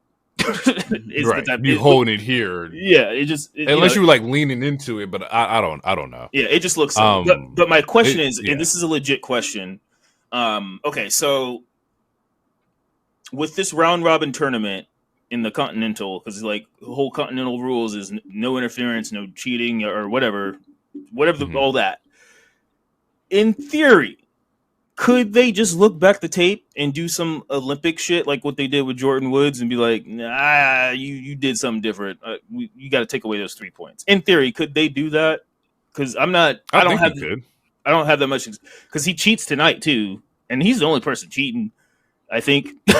So that'd be I don't know if that plays to his character also, or inside character development. So that's cool too, I guess. But yeah, I was just curious on that because I was like, well, if you're not supposed to cheat, you're not supposed to have any interference. Could, in theory, one look back at the tape and be like, you see, he held the ropes, and then they'd be like, all right, well, we'll deduct 2 points or something like that.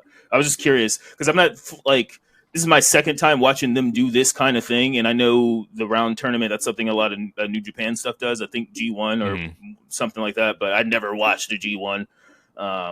So yeah, I was just curious on that if you knew the answer to that question. I don't think that it would be impossible for them to do. I think it'd be a great story. I would think that like I would kind of lean into that to where like, hey, we caught you, Fletcher. The last 2 matches you've been cheating. This next time you do it, there'll be consequences. I don't think this is going to happen. Although I think it'd be a great story to be like he tries to cheat against Ospreay, he loses 6 points, or he cheats against somebody, and he loses points, or maybe the last match he needs to win ends in like a draw or a tiebreaker or something like that, to where he maybe doesn't get the point that he needs. I think that would be a cool like story like element that they could develop. Do I think they're going to do it? Probably not, but I could see it happening. I just don't think it's going to happen. From here, we got a quick little Hook promo. Hook calls out Nick Wayne, but he ends up getting all the Patriarchy members out there, Christians out there, Kip, Hook, or Kip and Nick Wayne, Mama Wayne. And so with this, I was kind of irritated because I was like, man, like, okay, Christian just popped up on the show last week at the pay-per-view or 2 weeks ago, and he's in that final 4, but he's still beefing with Hook. But inside this promo, they kind of write Hook off, where they end up jumping Hook, throw his arm inside like the chair, and looks like he gets his arm broken. Chairs. Yeah. So, and then in that same promo, Christian says something to the effect of like, I got more important things to do than deal with you right now. So why don't you go heal up and focus on that while I go over here and take care of this kind of thing. So it looks like he's closing out that door to open up the door of Death Riders and Jay, Hangman, Christian Cage right now. So I'm cool with that. I was a little irritated, but I like the way that promo went. CEO segment. According to rumors. Okay. This is going to set up Edge, Adam Copeland's return, and he's going to prevent Christian's next cash-in attempt. According to rumors. I think what? I have to ask you guys if you heard of this source off air. I don't want to put them on air yet, but there's a source that I follow who's very let's just say they work at AEW, and they post a lot of stuff, and about 80% of it comes true. The other 20 doesn't, and that's also because they're Tony Khan changes scripts a lot and whatnot. Mm-hmm. But I'm tapped in. I think the show in North Carolina it's like the Wednesday of the simulcast. So I think if he's going to do it then, that would make sense. That way you get Edge to pop back up. I think he's over in that area too. I'm not too sure. But I wouldn't be surprised. He lives in Canada, I think. But I don't know where he's filming, because right now he's filming whatchamacallit, Percy Jackson season 2. Vikings. Mm-hmm. Yeah, that's right. He's in the Percy Jackson. Yeah. I wouldn't be mad at Edge versus Christian. I think there's stuff that they want to do as like friends that they haven't done before. And I think that they were like kind of foreshadowing it when he came back, but Christian gave him the whole "go fuck yourself" moment. Well, I mean, which they fought like 3 times because that's how Edge got the TNT belt. Adam Copeland, excuse me. that's right. The I Quit match and stuff like that. You're right. I'll be fine without it then. So yeah, Christian wraps up that little story so he can focus on other things. We got a CEO segment with Monet talking to Renee, asking her, has she heard from Camille? Because Camille got jumped the week before. She says, everyone knows Camille quit, and that means I'm not liable for her. I don't know anything about her getting jumped. She got hit. Go figure it out. Quick her signature. That's also what. It was you that did it. Stop that. It was her. I mean, we don't know that. I mean, it could be, honestly. Rumor, according to rumors, she's going to get another heater soon. So it could be that her potential next bodyguard person who might have done it. We will see. But according to what I'm seeing, she's either set up for a faction or she's set up for another bodyguard. And if it's Renegade Twins, I would like that. Renegade Twins are really dope. They're in ROH. They've been doing a couple stuff. They've been like squash matches for a lot of the women in AEW, but they're really solid workers. So if it is them, cool. If it's not, also cool. I guess we'll just figure it out when it happens.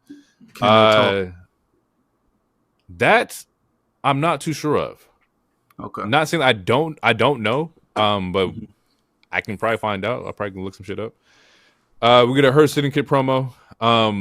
This was actually kind of a solid one. MVP is extremely mad at Shelton for playing with his food, as he says. Shelton takes his frustration out on a bystanding staff member against the garage door. They all which then prompts the rest of them to grab a staff member and start beating up everybody, living up to the name that they hurt people, and I'm cool with that. Like, this is what they just we want to beat do. people up. They hurt people. We then get the Dynamite Battle Royale. The way this one works is that the final two fight one-on-one. The final two win the match, and they then go on to wrestle next week.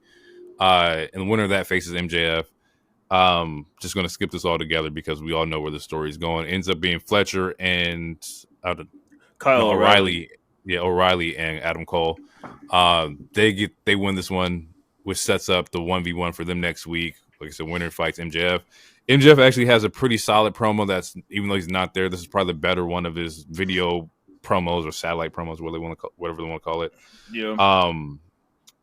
To where inside of this promo, actually comes later in the show, he talks about how Cole creates this butterfly effect by breaking them up. It says, now Roderick Strong's arm is broken. He lost his title, his AEW title to Samoa Joe. And now Mox is running the company, going wild, murdering people. He says, every week, this is all because of you, Adam. And next week, you have to beat the hell out of your friend to fight me.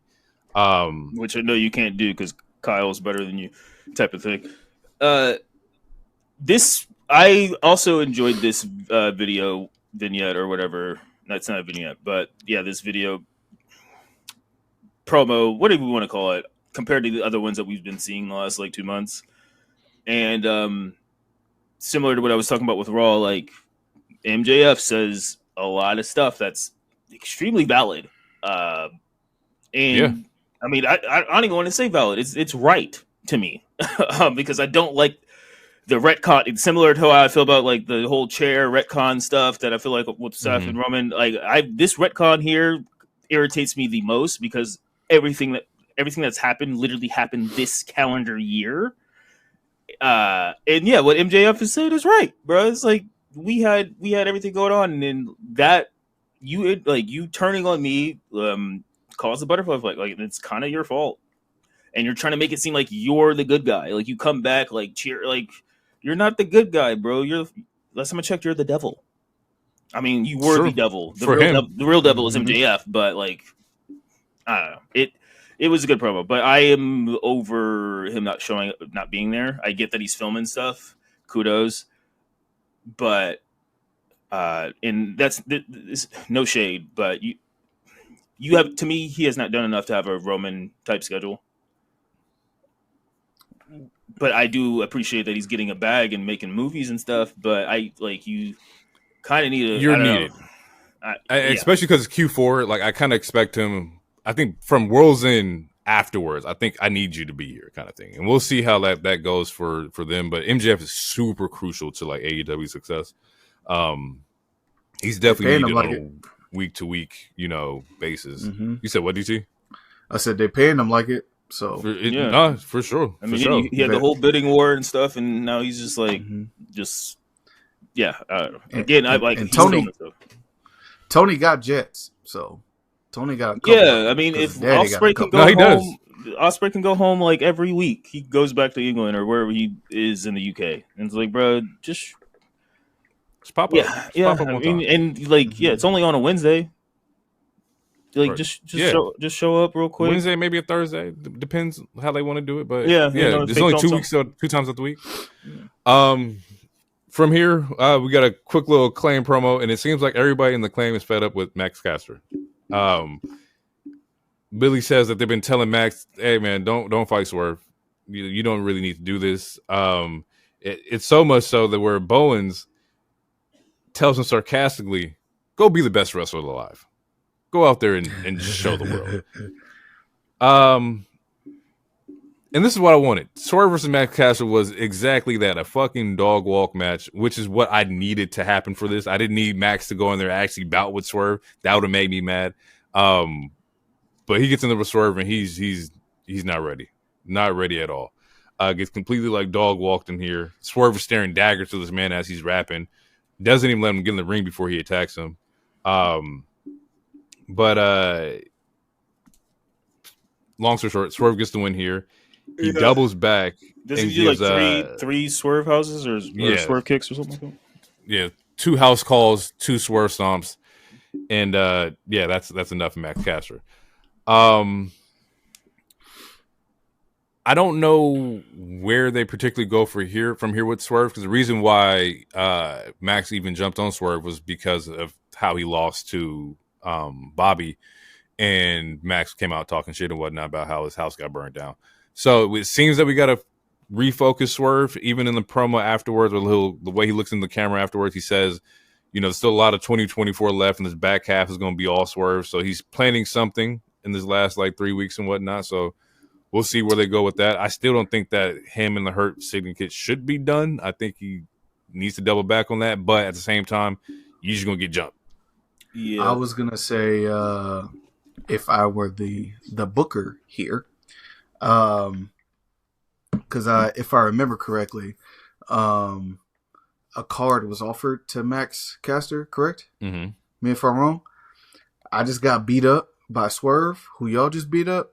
Let me just go over here and see. Y'all still need a third? Because I might need some backup. And you can pull him back into the Hurt Syndicate vortex, if you will. It's a huge possibility, because they gave a card to him, they gave a card to Ricochet, they gave a card to Leo and whatnot. It's hard to tell where they're going to go with this. Currently, Ricochet is putting on a turtleneck and going on interviews, lying to people, telling them he's the reason that AEW exists, which is crazy. But I mean, he is, because if he wasn't doing all if he wasn't doing all the flipping, who else would be doing it? I understood what he was trying to say. It was really funny to me. I said, people gotta stop wearing these turtlenecks. They put on a turtleneck and a fedora and just start lying. Like, can't do that, bro. But seemingly, if he's in character, that seems like a very heelish moment. There's also some heelish moments that he's been doing on Rampage and whatnot. At least like tweening, or they're showing tweener moments. You talk about with Ricochet? Yeah, with Ricochet. Yeah. I can't take him seriously as a heel. We'll see. I don't know. There's people still got the cards. I'm just telling you what they got right now. What's going on? So I don't know. From here, we had Jay White versus Pac. This is another. It's not. No, it is. It's a Continental. No, it's not a Continental Classic match. Because Jay White's not in it. No. This is Jay White versus Pac. This actually, my bad. This actually stems from Death Riders jumping him last week. So Uh, I mean, they jumped him twice, didn't they? I mean, didn't he? yeah, Well, they didn't jump him twice, but didn't they? He fought Jay White fought them at what was it, Full Gear, mm-hmm. and then last week, Marina Shafir smothered him in Choked him her out. with her cleavage, essentially, or a front face lock, whatever. Yeah, Sir, bring me that headlock. Bring me that submission move. Yes, this was actually a fun match. I enjoyed this one a lot. Once again, they're really not overselling, but they're putting a lot of like attention on the Blade Runner being one of those like key finishers, especially with the way that they're trying to sell it. And I think they're selling it like similar to like an RKO, like he just pull it out of nowhere, like a Claymore kick, something like that, where like he can just get that bitch off at any given moment. And I like it because Jay White's counters is mad fucking creative. He actually hits one. It's very similar to the Crossroads, to like especially like with the setup and how fast he can do it. That's probably more accurate. It's more of a Crossroads for sure. Solid match. They were going really fucking crazy. Yuta comes out, ends up giving Jay White a psycho knee to finish him off. He then rolls him back into the ring, and this is where we get the surprise Blade Runner out of the surprise roll up, or as he's rolling into the ring. Post match, we see Mox come out and try to finish the job on Jay White with the Death Rider. In comes Hangman to even the odds, but then we see a cameraman start choking Mox out with the extension cord. That was funny. Now we got a Orange Cassidy and full blackout camera gear just choking the shit out of Mox, and rightfully so. They beat the fuck out of you, so go ahead and get yours off. And as he's choking him out, they roll him back into the ring, and we see three finishers. We see a Blade Runner, an Orange Punch, and a Buckshot Lariat. All three men are having to stare down the ring. And as Mox and the Death Riders are leaving, behind Mox, you can see Christian Cage lingering by the entrance, kind of like waiting for his moment or showing that he's there. So the story's not done. Clearly, they're all four of them are focused on the AEW title.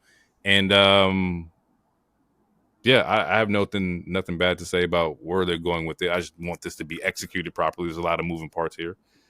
I'm confused. Why is Hangman so like? Because the other week he's like, I only didn't do anything because Christian promised me something, but since he failed, so Hangman's a face now because he was literally a heel the last like 5 months until like this week. So just a little confusing to me.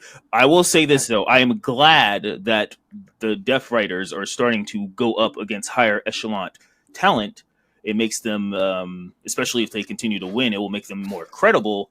But adding Hangman is very confusing to me. Hangman is the only one I'm not sure of. Everybody else, I understand their motivations. I understand that Jay White is the baby face that you want to push. I understand that Christian Cage is the guy lingering because he has the contract for the title shot. Hangman's the only one where I think he's just doing whatever the fuck he wants to do, and that's kind of what Hangman was doing prior to like the Swerve or after the Swerve match. Like he's just been running on his own. I don't know his motivations yet. I truly don't. It's wild because we talked about it. It was like I want him to have some title ambitions or something. And then he's having like now like the last couple of weeks, like they're starting to try to put him in that picture, but it's not making sense to me because he's so angry with his Batman voice, and he's been a heel this whole time. But now he's teaming up with Cassidy, who Cassidy said multiple times he doesn't want to work with anybody because he's afraid people are going to get hurt. I don't know if it was that. I don't know if it was those 2 weeks of just ass whooping straight in a row to where he's like, all right, now I'm cool, or I can work with somebody, but I don't know. It's just they just got to tighten the screws a little bit. I'm going to let it play out for sure, but they got to tighten the screws on like why are we getting this random event team up with these all three different individuals who Jay White was a heel before he came back. Him and Juice turned face with no explanation, but that's in the past now. It's just I don't know. It's just just got to tighten up the screws.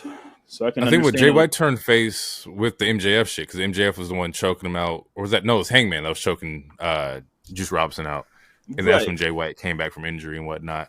I think the three of them in the ring right now is more so of like a, enemy of my enemy kind of thing. Yeah. They see that Mox is, running shit and like, I hate you, but we can't let this motherfucker get his shit off. I also think that at some point, I think All In next year's in Texas. I feel like it would be a huge miss to not have cowboy shit pop off in Texas for Hangman. I think if he's not AEW champion by then, he should definitely win it then. So maybe they're just gearing up for that. We're only, maybe 6-7 months from that. I mean, look, I'm a Hangman fan, but I mean, he's from North Carolina. He ain't a real cowboy like that. I mean, but you got to do cowboy shit in Texas. And speaking of cowboy stuff, we get a cool actual vignette, which AEW rarely does. No, that's right next too. That's right. We get the most wanted. We got a cowboy. We got somebody who's that's Texas right there. Look, Bandito, baby. The Bandito promo was fucking fire. That was a really good video. I have to give them kudos to that because they never do that. They never do this. Nah. At least they don't. And if they do, they do not. They don't execute it well. But this was executed very well. Like the production looks great. It was good. I was like. At first I was like, I had no idea who it could have been because I was like, Hangman's the cowboy. What the fuck is going on? I was actually getting kind of upset, but the how good it was, and then like seeing the ending, I was like, oh, okay, cool. Yeah, but you have two cowboys. Like, how you have two cowboys and not like either frenemies or at least friends? Like that should be the Naruto to your Sasuke or Goku to your Vegeta. I feel like why are they not playing on this? They need to play on this. They need to capitalize on this. At some point, I think you could. I think they definitely could, and they should. To where it's like it's Hangman, it's Bandito, you get Bounty Hunter, and you can really do some tight shit with that. But I don't know if they're gonna do that. They need to. They need to for sure. On some Red but yeah, dope. And that's what I felt. I was gonna say that the promo felt like some Red Dead shit with Bandito. That was pretty solid. Let's get through this real quick. We get a Penelope Ford and a J match. They're just hashing out their issues. That's fucking solid. Great fucking match there. It looks like after the match, Anna Jay is going after Mariah, or she's targeting Mariah, so she can't target Mercedes because their last match, she says that she can't challenge for the TBS championship anymore. So it looks like she's shifting to the women's. So she's looking at Anna Jay. So we'll see how that sets off anything. Next week, we actually get the Holiday Bash episode, or is it next week or the week after, which is Anna Jay versus Mercedes. So that we'll see that happen. Main event is Claudio versus Brody King. This is actually a Continental Classic match. Wait, I think you had that mixed up a little bit. Wait, what? The winner is going after Mercedes, I thought. So wait, Anna Jay won, right? Yeah. Oh, my bad. You're right. My bad. That's why. This is why I have a slight problem with this because Anna Jay lost to Mariah twice, but now she's just first runner up for Mercedes title. Yeah. I just don't understand the not the bracket, but I don't understand. I don't the contendership. Why do you get it? Yeah, you just lost twice to the main champion. Now you're going after Mercedes, who is undefeated. To me, that just doesn't make any sense. But kudos to the women, but that does not make any sense to me. Yeah, as far as story wise and reasoning, it doesn't make any sense. I'm trying to figure it out in some way to where, and the only thing that I can tie between Mercedes and Anna Jay currently is more so the style of the Japanese wrestling style, and this is right before they go off into Japan the following week after. So maybe there's gonna be some kind of Japanese influence, somebody from Stardom or whatever popping out, which. Anna Jay does know somebody from there. Maybe we get the CEO and her new group jump Anna Jay, and then somebody from Stardom comes out to save Anna Jay, and that's kind of sets up the January match. I'm not too sure though. That's kind of the only thread I see. But we'll just have to wait and see how it plays out. We'll wait. Main event: Claudio, Brody King, Continental Classic, monsters. This is one of those monsters versus monster kind of match. Nobody had an upper hand. They're beating the dog shit out of each other. Wait, sorry to cut you off, man. Did we pass the Mariah May Mina moment, or is that after those? Oh shit! No, it wasn't after. It was really quick. That definitely happened. I only wanted to bring it up because it was funny as hell. Because how she's Mariah, creeping in the back. Yeah, Mariah's shitting on the women's division, which I think that's a bad call with the kind of state that it's in. But yeah, no, the fact that like you see Mina in the very background, like on stage left, and then show up stage right, I thought that was extremely fucking hilarious. Yeah, But she we can call came it back that. and with the bottle and was like, Do it, break it in my face. hit me in my face or do it to my face. And she flinches and shit. So it's like scary ass. Like, you're that championship. You can't be flinching and shit. I think Mariah versus Mina is also a match set up at Winter is Coming. So I don't know if that's next week. I think it is next week. So we'll see that match happen as well. Do I think Mina's winning? Probably not, but no, she's not. We'll see how the story plays out. We might get a Tony Storm appearance. We haven't seen Tony in a while. Actually, we haven't seen Tony since Wembley, so it's been a couple months. America hasn't seen Tony since Wembley. That's true. She was working. Now she retired. Fake retired. Or quote unquote. And she might need some time. Juicy broke his leg, so he might need to spend some time at home real quick. Get him all she's set on a up, break. right? But the retire thing is going to be a storyline, I feel like.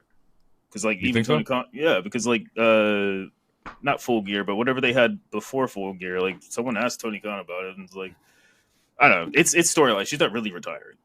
Yeah. I'm gonna quickly get out of this. Claudio Brody King stems from last week's match, Brody versus Darby. Claudio ends up coming out last week and tries to end Darby, but Brody King steps up, which still further pushes more so that House of Black is baby faces or are baby faces. But yeah, it was Goliath versus Goliath, Hulk versus Hulk. They beating the hell out of each other's match. Brody's going toe to toe with Claudio, which you don't really see anybody go toe to toe like this way, to where Claudio's like on the defense because he's like, fuck, bro, this is power versus power. So much so that Claudio wins this match with a low blow.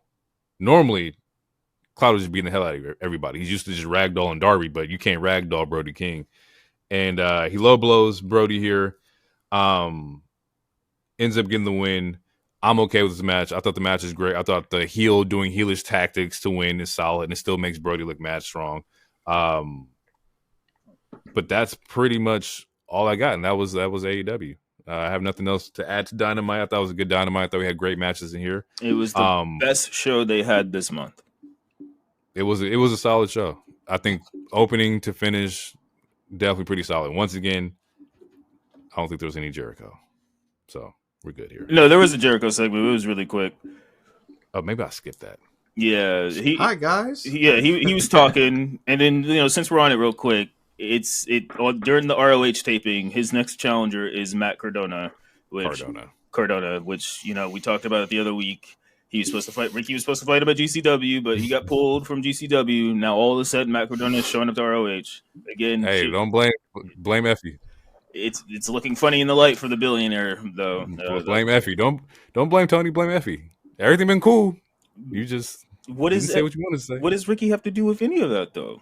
It seems very nothing against Ricky. Ricky is a bystander in all this. I want Ricky to be as happy as possible, and whatever he's doing, get him on TV, let him go.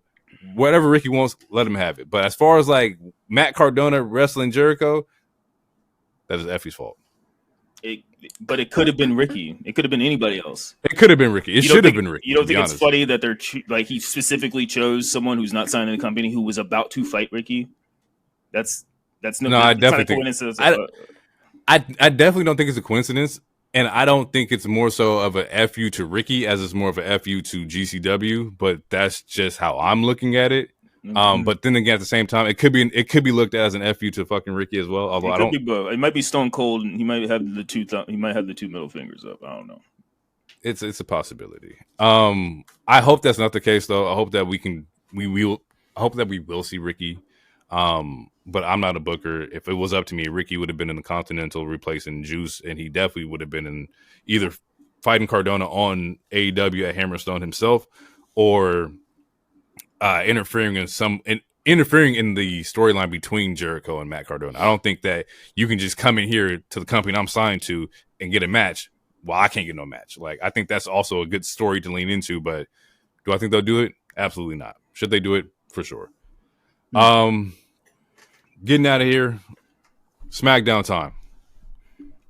Let's open the gates. It's Friday. Minnesota, Minneapolis. You want to take this one or? Yeah, I got it. Cody promo. Cody ends up opening the show. Wait, before that, Bloodline attack. Bloodline does some hurt syndicate shit, and they just beat up. Well, Apollo Crews beat up everybody. Why he get kicked, bro? Why we got to do that to him? Like, first off, I'm mad at Jacob, right? Because he's back there in a shiesty and a tech, a whole Nike tech suit, looking like big, but he's doing it in the white Air Forces. If you're gonna be a demon, put on the black forces. That's all. That's all I ask. Black forces, white laces. Shout out to my man on the Teague Pod. But you can't go full YN. He got to fall into it. But yeah, he ended up kicking Apollo because Apollo was just trying to get his bags checked, and Solo want to be a dickhead and rush somebody. Nah, man, he's taking too long at TSA, bro. He didn't deserve that. Super kicked him. It's crazy. At least if he'll be on TV next week. Hopefully. Fuck. I didn't want to say that. Oh, well, I'll say it. I said it. You're not wrong. Hopefully he's on TV. You're not wrong. We get a Cody promo as Cody hits the ring. We get a surprise appearance from Chad Gable. Chad mentions that there's a transfer window being open and that, he's testing the grounds on SmackDown, just kind of see how, how shit's feeling over here. Comes out just letting Cody have it, telling him about himself. Cody's the one who made Kevin Owens' life a living hell. Says he's got whatever he got coming, he deserves it. Cody says that, you know what, Chad? I see a lot of you in me. You maximize your limits. You were Shorty G, right? Shorty G, you looking at Stardust, which I thought was a funny little shot at VK. Like, that's a little slight shot, but also slightly heelish. Why you mention this man and call him Shorty G? Don't nobody want to be remembered as Shorty G. And you just brought, or as Hero would say, you brought this man's dead name. We're gonna bring up this man's dead name. That's what we're doing. That's definitely a DT bit. But I wouldn't say it's heelish. It's because of the way the context that he says it in and how he followed it through. And he's because like you said, you maximize your minutes. You did whatever you can with whatever you got. Like, even if you got something trash, such as a Shorty G gimmick, guess what? I got something trash too. I used to be Stardust, which I take slight to that because I was a huge Stardust fan when I got into wrestling. I thought that shit was dope. And I hope to meet Cody one day and tell him, I don't care how you feel about it. I mean, I do. He hated it. I loved it. Yo, that's funny. I was so pro Stardust. Like, I got an action figure somewhere, bro. I was pro Stardust. I was all to go to this nigga now. To go to Cody now, like, man, yo, I know you like that American Nightmare shit, but bro, really Stardust. That's what hit for me. Shit. That was my shit. When 2K dropped, that was the first character I played as with DT. I was like, I'm gonna be Stardust. Yes, it was Stardust versus I think you were Dom. It was an ambulance match or something, or it was either ambulance or casket match. I was Stardust. You got yes from the outer dimension. What you mean? Oh my god, Stardust. That's funny. Which, by the way, the crowd popped and they started chanting Stardust. And Shorty D, they were. I mean, Well, I mean, one of those moments. It's one of those things where, because Roman actually made a comment on it too. But the WWE is so hot right now. Honestly, fans will chant for anything. Yeah. Because there's another moment. I think it's in the show, and it's like, why are y'all chanting for that? Y'all just because Roman was like, we don't need to go. We don't need to change anything for Netflix. Like, I could say yeet and I'm gonna get a pop. I'm the big dog. That's sick because he actually did. The man was looking for an apology and said yeet, and the whole crowd went fucking crazy. And got a T-shirt for it. And got a T-shirt. Hey, that's different, bro. That nigga's different, bro. You want to feel better, or you want money in your pockets? Yeet. Shit. All right. Even if calling him Shorty G wasn't a heelish tactic, what he said next still kind of toast that line. Oh yeah, because he's like, I bet you think you have nothing to lose. Like, you have so much to lose. What happens when you fail again? So what happens when you go for the end game and you don't get it? What's gonna happen then? You gonna turn your own team? Like, you gonna turn on the Creed brothers? What happens when you gotta go to back for Ivy? Like, there was some. Cody was. To me, he's barred him up because it's real. Like, if you fail, like you had Otis, you had your other partner who had to leave do the next stuff. I mean, you were partners with Bobby Roode for a hot second. What happens? What happens if you failed? Probably TNA or AEW. Probably. That's bro. Heelish tactics. And what cements even more is that I think Chad's like, I'll whoop your ass, and then Cody tweaks the way Cody look at this man like, you gonna whoop whose ass? Like mine? You know who the fuck you talk like? Exactly. That's not heel, bro. Bro. You have me on a bad day. I'm beefing with Kevin Owens. You threaten to whoop my ass. You're not even on this show. Where are you? Like, why are you even here? At the transfer portal, don't come to me, the champion, the person who had to beat Roman Reigns, and you gonna say you gonna whoop my ass when you can't even get a singles title on your own? Bruh, nah, I would have barred him up too. I don't know, man. I don't know. Spazzes out. The man spazzes out and looks at him and is like, I got Kevin Owens on my mind, and that's no good to you. I'm like, oh shit, this man, he's not even here right now. He's looking over you. I'm gonna beat your ass. Yeah, I'm gonna beat your ass. I can't beat his ass. Like, nah, Cody was tweaking. And I loved it. I loved every moment of it. I love the tone, the line of like, he's crashing, but he's also trying to be the people's champ. I'm cool with it. He's just fed up with the disrespect. You can't come like he came. Yeah, he came out. Chad came out there disrespecting the entire time. Know how you doing? Know how's Liberty? Like, no, he just came out just straight up disrespected. And Cody's it's a fiery baby face. It's a fiery baby. But we can move on. Unless DT, do you have anything to say about the segment itself? Yeah, that just Cody needs to lean into the darkness. I can feel it. It's coming. If anybody can do it right. Smug and arrogant. Something dark side. Cody, the American Nightmare as a heel, like a real nightmare. Mm-hmm. Lean into the anger. Feel. If he just turn his tattoo black, they color over his tattoo every night, every Thursday or Friday. Make it black. Anyway. Y'all don't want to see that, bro. I do. It'd be fucking crazy. Nothing is more evil than the great three colors of the red, white, and blue. You see what we do to all these other countries and continents? We out here, we real big steppers. It ain't the Olympics. Crazy shit. I probably bleep it. Actually, I'm not gonna say it. I don't want to edit it. Yeah. I'm gonna hold this to myself. Yeah. I know where you're going. I know where I see the direction. The world is going crazy right now. CEOs are getting pops. Look, we gotta relax.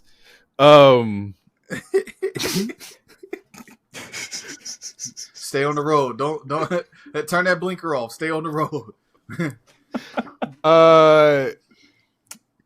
We get a Naomi Bianca promo in the back. Bianca's like, now the War Games is over, I can figure out who took Jade out. We see that she's also there with Chelsea and Piper. And she's like, hey, was it Luck or was it Piper that took her out? Piper's like, I wasn't a part of that. I didn't touch a girl. It wasn't me. She get a little spicy. Jay kind of like, not Jay, but Bianca smacks off and she ends up getting jumped by Piper and Chelsea. You can't go into a situation 2-on-1. Well, and rightfully jumped, in my opinion. Yeah. Granted, I'm still Team Bianca. I mean, I like all three of these women, but you can't. For me, like one of my biggest pet peeves as just a human is being falsely accused of doing something I never did. It doesn't matter how dumb it is. Like, don't blame me. At least ask the question. Don't automatically assume guilt because that's gonna piss me off.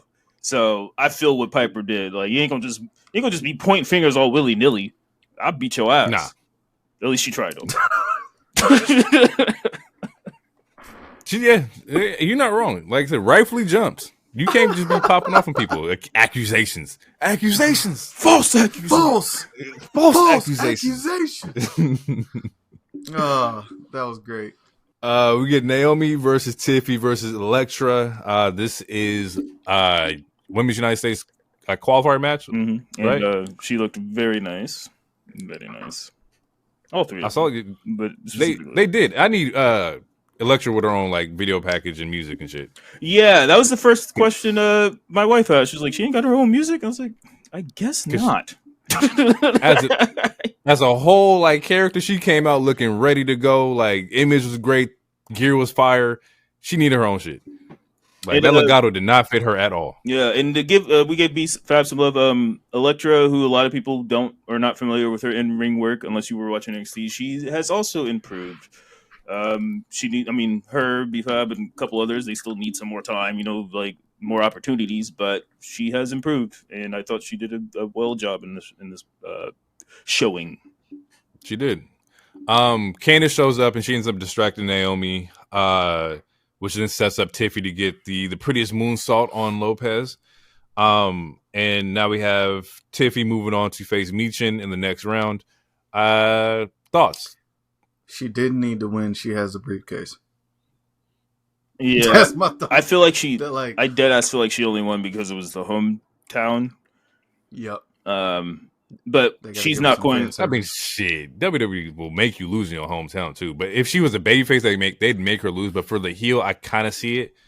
This ain't. In Vince's era, sure, but granted, it has done in Triple H's era sometimes, but it's not like I thought Bayley lost at home. Yeah, but it's not done like maliciously. Like she's not losing every time she goes to California or anything like that. Like Vince would, anytime they were in Oklahoma, he would make JR eat shit or something. Like that's not even hyperbole. So I would say it's not as malicious, but yeah, she was getting babyface pops. Obviously Minnesota it was on Tiffy time, but yeah, I agree she didn't need to win the match. But I guess they didn't want to do Naomi versus Michin. And so the other choice was send Tiffany, respectfully, because Electra, I don't know, is ready for the 1v1 15-minute, whatever, assuming it's a 15-minute match. I don't know if Electra's ready for that. So Tiffany was the other choice, which, she's more than likely lose, also do the interference or something. So who knows? Yeah, because we talked about it. You can't do babyface versus babyface, so it wasn't going to be Michin versus Naomi. That doesn't make sense. So Tiffy is the right choice here. I don't think she wins the next match, or maybe we find out that Tiffy attacked Jade and Bianca finds out, and that's kind of what sets up Michin getting the win. I don't think there will be a clean win over Tiffy from Michin. No, if anything, Candice is going to come out again, and then Naomi will equal the odds. For revenge, I like that. Getting her. That makes sense because she talked about it in the promo afterwards, where she's like, "I just can't shake them. Like they're just there all the time. And Bianca's like, "Well, yeah, now you know how I feel about damage control. That's why I don't like Bayley, nigga. Like, goddamn." At least that's what I read on her face. After this, we see that Tez and Dawkins gets attacked in the back. Out there beaten to a pulp, laying down on the ground. They're supposed to have a tag team title match, and that definitely didn't happen because we see a Gargano and a very surprised and I'm so concerned concerned. Hey, guys, to have the match. Hey, you still need to have the match. We're right here. We're ready. We can go. To be fair, he's like, I don't want to be insensitive. I don't want to be insensitive. To be fair, I beat the hell out of them. Yeah. Hey, next man up. Next man up. He's like, hey, they're down. We up, baby. Let's go. So it sets up the tag team. They fill in for the Profits versus Motor City Machine Guns tonight. Tag team titles on the line. Aldis says, hey, make sure Ciampa ain't on that bullshit. He's like, oh, don't worry about him. I got him. He's cool. He's good. It's me you got to worry about, bitch. Lord. And he made a promise, and he didn't break it. Next match is my match of the week. Piper versus Bianca. Fire. Fucking fire, yo. Yeah. This was not the first time that they fought, and every single time it's been good. Every single time. And they came in with B having hurt ribs, so she had an out. Piper had an out, but Piper didn't capitalize on that out because should have. So like Launder said, what you got, DT? No. I love it. Bianca should have lost. I felt like it. I felt like she should have lost this one. If there was a time to put Piper over and make her look strong, regardless, Bianca could take an L with a couple crack ribs, bro. She ain't got to be Storm of the X-Men and she could have took a L one time. It wouldn't have killed Bianca to take that loss. I can agree with that. Absolutely. Yeah. That, like, oh my god, bro! There's so many different spots in this match. There's a sidewalk slam. I'm liking that Bianca's getting bear hug because now we see her in the situation where she's the smaller person in the match. Like, we don't really get to see anybody capitalize on Bianca, and so we see her get like bear hugged. And she's like hopping on backs and shit like that. Like, that was a whole different sight to see. Piper has the Piper driver, like the power bomb was fucking nuts. That shit was crazy. Power bomb sweat was the senton. Senton. There's a back suplex from Piper, the spine buster from Bianca. Like, I'm like, they are fucking cooking in this match right now. Yeah. And nice spear too. From Bianca. Yep. Which in the game, her and Jade, like, the spear is just running X. It's just you just run and press X. Like, they could just knock that shit off anytime they want. So the fact that they just now doing it, it's like, because DT and I, we played as both of them the other week, and I was just spearing bitches willy nilly. Like, I ain't got time to play games. Like, during this match, we see that Chelsea tries to interfere. Bianca ends up snatching her from the apron into the ring. And this sets up the super KOD spot. The super KOD, bro. Like, she's walking with Piper on her shoulders with broken ribs. First off, if you want to call somebody, I know we see that they be playing with the Rhea Hogan shit. Bianca's in that shit too. Carrying somebody on your shoulders with fractured or damaged ribs is insane, bro. Bianca, first off, to me, sorry. Before my bad. No. First off, such a physical feat in itself. You are absolutely out of this world athletically. To then flip her over onto Chelsea and get the win. I have nothing to say about Bianca, but besides that, she is probably the strongest women's wrestler I've ever seen. Yeah, she's strong as shit. Because again, like, this is probably her and Piper's 5th or 6th match 1v1, and for her to set up the KOD, it's always like Piper has to be like on the middle rope or something like that. Similar to, Anyway, she's strong as hell. Like, during the pandemic when her and Bailey were having her feud and she carried Otis, and I was like, oh, like she's absolutely different. She's I remember that. She was running with Otis on her shoulders. Yeah, like around the ring, doing the triathlon thing that they were doing. Yeah, it was like, like. She's she's built different. And I was watching her, I remember seeing her in Mae Young. Like, I watched everything, and I'm like, oh, but you never really saw how strong she was in NXT. Man, she is strong. Like, she can, she's on some Cena shit. Like, she could do a double KOD if she wanted to, if she hasn't already. That's nuts. I don't think she has, but she could. I think she had. She might have. We gotta look that up. Yeah. It might have been. She can definitely do a double KOD. She can get like a Liv and like a Zelina on her shoulders. Yeah, for sure. Or she could get Io and Kyrie. Same thing. Off the middle rope. Anyone who's not Piper and Nia Jax, I think she could double up on. Yo, she's. I think she could. Yeah. There would be a lot of junk in the trunk, but I think she could do Bailey and Naomi easily. That's how strong she is. Easy. Like, she's easy. She's squatting Otis. She's picking up Otis, bro. Like, I don't think any of the women weigh more than Otis. Like, that's light compared to like everybody else. Yeah. Strongest. Overall, solid fucking match. My match of the week. It might make my match of the year list for like the women's because it was that fucking good to me. I love this match. Post match, we see Bianca and Naomi talking. Wait, trying to figure out real quick. So this match versus Bianca and Io in Portland. Don't do it because I thought about it already. I don't know. all right. We'll go back to it. We'll run that back. I don't know. Back. DT I'm breaking looking news. for it. It's not it looks like she does a double KOD at Extreme Rules in 2022 when she was the women's Raw champion. Who's in the match? I can see it. Let's see. Of course, it's Damage Control. It's Io Sky and Dakota Kai. Yeah, okay, that makes sense. Yep. Hold on. Fair. Yeah, because I don't think Asuka will know if it's damage control. Oh, yep. Yeah, no, she got them both. Yep. I'll send y'all the clip. It's a wrap. Yeah. She got them both. Yeah. Oh my God. Yeah, I'm gonna send y'all the clip. Yeah. She's nuts, bro. She's absolutely insane.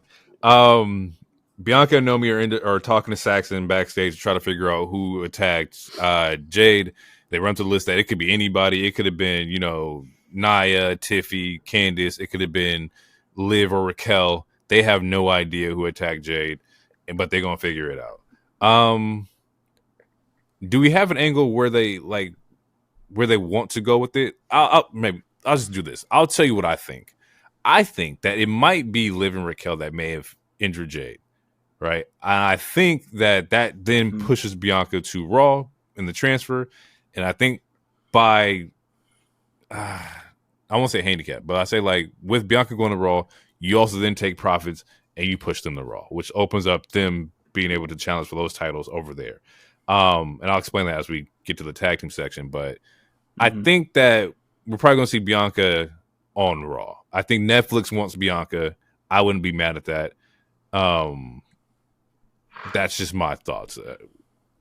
Or where do y'all see it going as far as who's attacked her, and do she say SmackDown? Does she go to Raw? What's the feeling?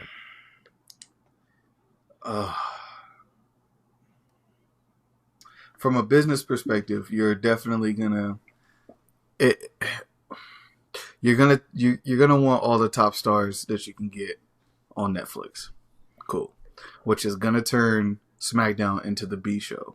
I mean, it technically already was to an extent. As far as who attacked them, it's still up in the air. For me, in my opinion. Like I said, I know I talked about Charlotte before, but I don't know. I have no idea. Fair. Sometimes I feel like it's Naomi, but I don't see her making that heel turn. I would love it. I don't know. But they're too close right now. Their promos are they're still locked in, and they're happy promos. Yeah. There's no side eyes. There's no context clues or anything. Yeah, but sometimes you don't have to be. I mean, sometimes you could just stab somebody, and that's what could make it crazy. I mean, if it was to get her, but I don't know. If it was to get Bayley in the match, you can see it. Damn, that shiesty. Here's my for my answer, I feel like, and it could be anybody. They could always take the rug up from under us, but I feel like it has to be someone that was in that match, at least as of right now. Yeah. And if I had to choose, because a lot of people are saying Bayley because obviously that she wanted to get in the match. It's too soon to turn Bayley heel again, in my opinion. Heel. She literally just became a face in January. So the other for soap opera effect, I think Naomi would be the choice for that. Ooh. If you're not doing the heels, if you're not doing the Liv Raquel way, EO, it doesn't need to be EO. To me, Naomi makes the most sense if it's not Bayley, and I think Bayley would be the wrong choice because she just turned face again, 5 months ago. She just turned face, or not a little longer than 5 months, but. I think Naomi hasn't been heel in forever. Maybe since I started Naomi watching Team Bad. She was part of Team Bad, but that was a heel, quote unquote. But they weren't Naomi had a real heel run, but I was not watching at that time. Team Bad was heel, but they weren't they wasn't I don't know. They was heel, but they weren't heel. They I don't know. That's we still Divas era heel. I feel what you mean. It was her and Sasha. I know, but I mean Naomi heel run would be dope. But then Jimmy's a face now too, so it's I don't know. I was gonna ask that. Yeah, that's tough. That is tough. Wait, okay. This time I'm going to fuel some gender wars. Notice how Bianca didn't leave her match with Montez. Her husband got his ass whooped. But the week prior, she leaves her number one contenders match for Jade. Ain't that crazy? It's crazy.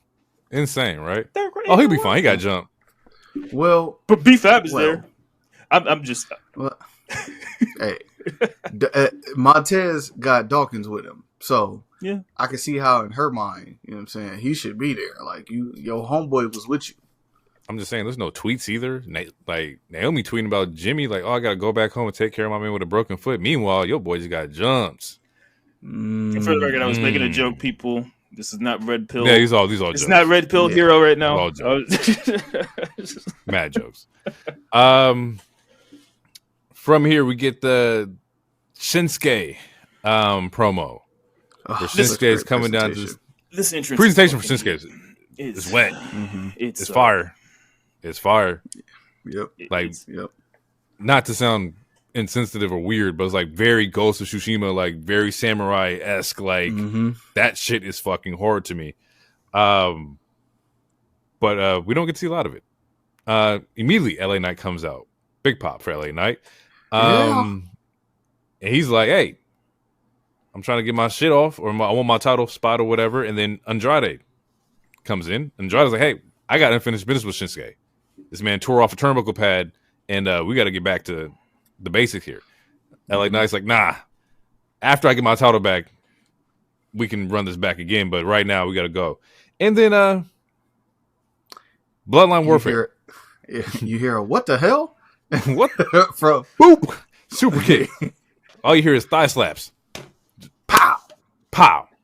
And we have Bloodline Warfare as Jacob Fatu, Solo Sikoa, and Tama are in there putting hands on everybody. And then we have a nice little like square off. Not everybody. Yeah. They knew who not to fuck with. Yeah. Well, I think they both knew not to fuck with each other. I think Bloodline looking at him kind of crazy. And they saw this man start leaking black fluid out of his mouth, and they're like, these suits are expensive.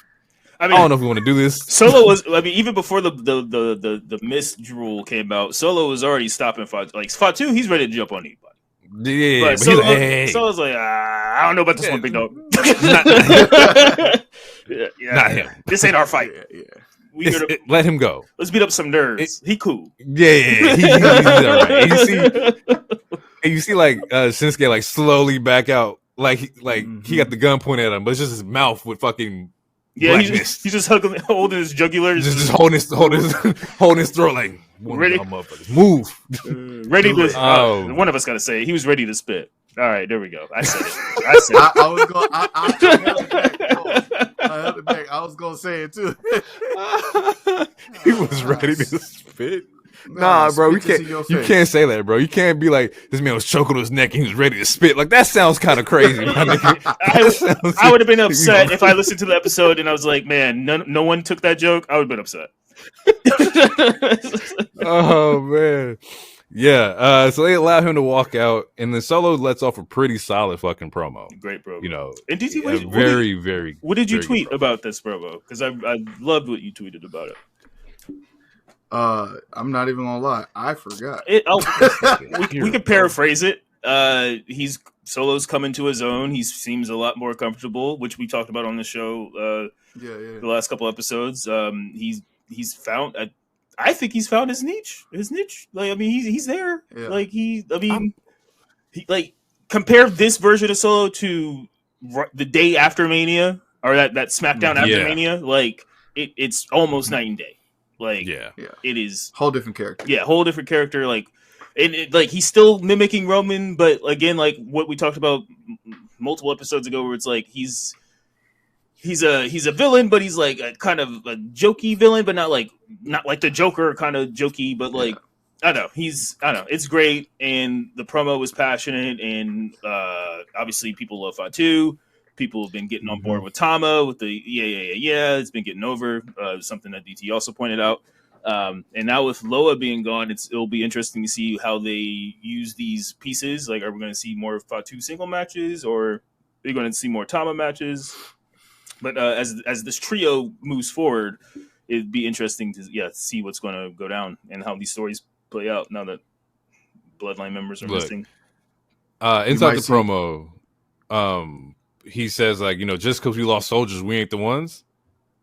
Like, he's tired of people not taking him seriously. People think it's all games. He said, well, you can laugh all you want. I'm still head of the table. So, anyone who wants to come down here out, and approach us, you still going to have to acknowledge me. And I'm watching this promo, and I agree to everything that Hero says, where like he's getting in his own bag. He's figuring out who he is.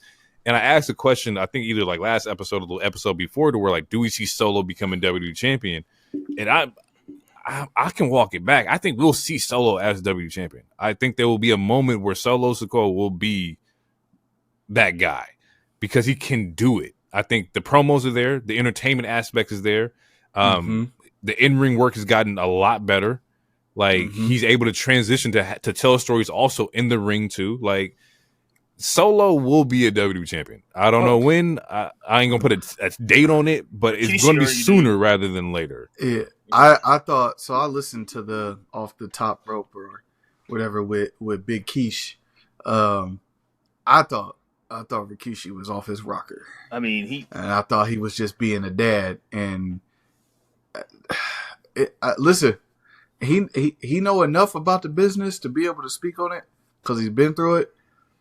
He not wrong, and I think in your assessment, you right too. Like, I don't know if it happens this year, and like in Mania season or whatever, unless the title switches hands really quick before they put it back on Cody or something or whatever. But yeah, I think he'll be capable of holding the belt for sure. Absolutely. I do not think it's going to happen in 2025. If we're talking world, I don't think it's going to happen in 2025. But I think it's going to happen. Very similar to Dom. Like they are next up. Him, Dom, Braun Breaker, a couple other people. Like they're training, for lack of a better term, grooming the next generation to be the top stars. So, and not to even put even more stuff on Solo. I think he's a lot farther than the two that you mentioned. Just because he has the most experience running main event storylines. So we haven't seen Dom run a solo storyline or be the leader of a group. We haven't seen that happen for Braun Breaker just yet. But I think like with Solo is that he's capable of holding up stories. Anybody who's capable of holding up a story while Roman is gone, like you got to have a crazy amount of trust in him. Like to be like, hey, Roman's not going to be here. You're also going to lose Paul Heyman. Here you go, kid. Go make something out of that. And he does.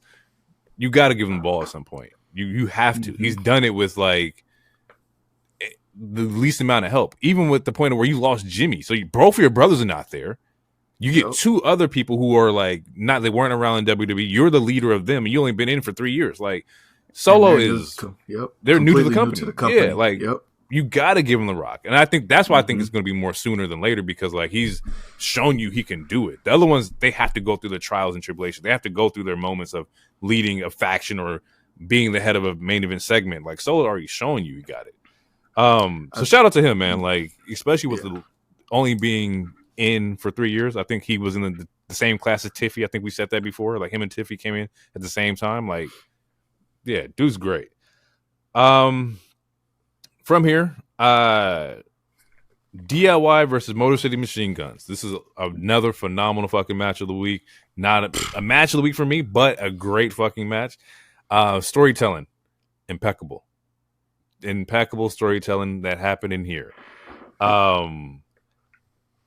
You see Ciampa come off rip. I'll do it myself.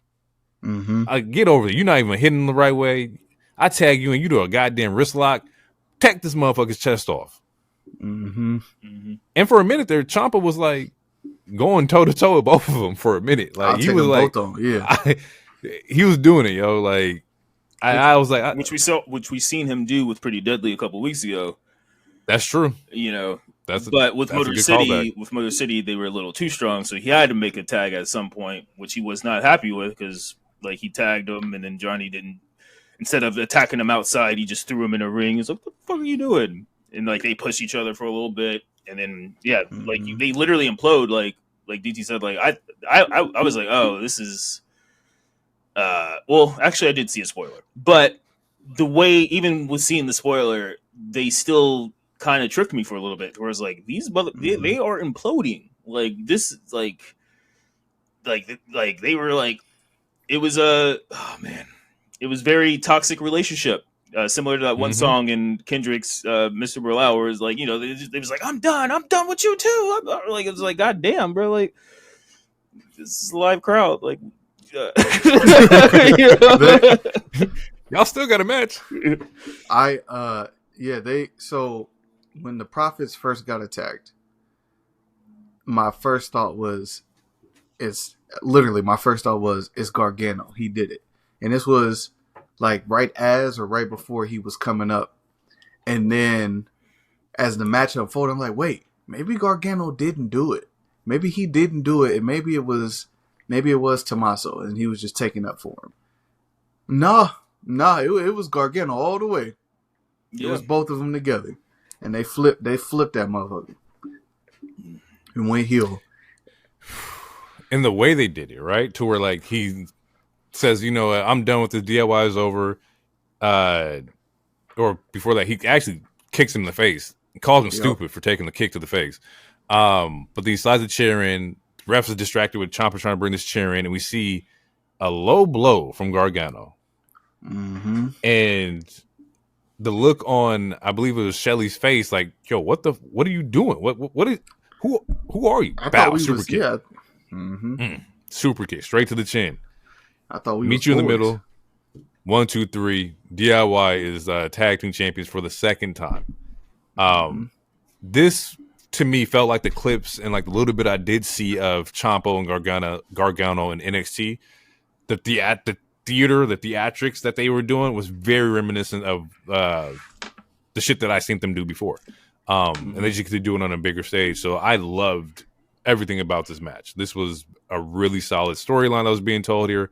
Definitely didn't see the turn coming. I did see the spoilers of them winning the belt, but I didn't see how they did it. And it was still a great match for me, you know? Mm-hmm.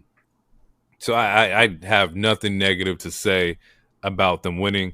I have my opinions here to where like I get that like they didn't have like a traditional rematch, right? So they didn't have after they lost it to the Bloodline, we didn't see them get like their get back. They did have the ladder match that happened. So like that I think it was on SmackDown, but they never had the actual 1v1. So technically they needed to get their lick back. Cool. However, we got to think about profits here being fucked over twice. And when I say that, I mean like I don't think y'all come out of this baby faces. There's no way that you can get screwed twice and like be like, we got the crowd behind us. No, I'm coming out of this joint tight, bro. Well, you take us out. Yeah. You take us out. You interfere in our match the first time. You have our belts. There's no babyface moment here. I don't want the crowd to get behind me. I need to take y'all heads off. Period. I feel you. I don't like. Well, they're going to be okay. So Profits have already been more aggressive, which some people thought they would be the ones turning heel. But since DIY turned heel, I don't think Profits are going to turn heel. I just think they're going to stay aggressive, and it's going to be like a righteous aggressiveness to where the crowd is going to be behind them because of how much they got screwed over, and they'll be more aggressive. But they're not going to like turn heel or anything. And this is also what I meant by when, like, you know, they're possibly going to Raw. Maybe they can't win it here because we're going to shift you guys to Raw to where y'all can be baby faces over there. And even if they don't, I do like the idea of like you saying they're going to be aggressive baby faces. I just need them to be about that shit. Like, get on everybody's neck. Hopefully it translates because, you know, not everything translates 100% correctly. I did do some research though, because they mentioned that like they have been world champs in 4 years, and I was like, whoa, who the fuck did they lose the belts to? They lost the belts to Bobby Roode and Dolph Ziggler. Dolph is no longer in the company, and Bobby Roode is a producer. Bobby Roode and Dolph lost it to Ray and Dom. Profits haven't had the belt in so long. Ray and Dom was on good terms. We got to get them back in the movement here. Dom hates Ray. They haven't seen tag team gold in that long, so let's get them on the path to like figure that out. Well, yeah, after Ray and Dom, it was Jimmy and Jay, and we know how that went. That was the rest is history. That was a 2-year journey or whatever it was. So that's why. Yeah, man. Like it's been a minute, and they've only gotten better. Like profits have gotten exponentially better since 2020. So definitely want to get them back on the right page. From there, we get the Michael Cole saying, "Hey, I gotta go meet Kevin Owens in the car. He wants to talk to me outside." And so this man is walking to the parking lot.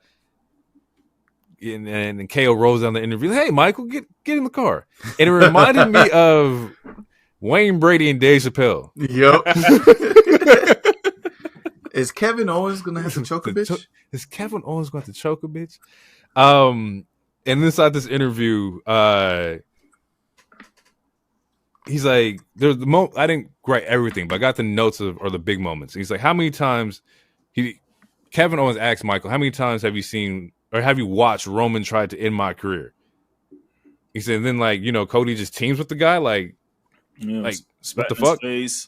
One of the key lines that, he said a lot of good shit. Kevin Owens has been in his bag, but one of the key lines, he's like, trust me, I'm gonna get to Sammy when it's time. Mm-hmm. So that is in the crock pot. Yeah, because everyone's been asking it, ever since this quote unquote turn is like, well, what about Sammy? Sammy's teaming with Roman and yada yada.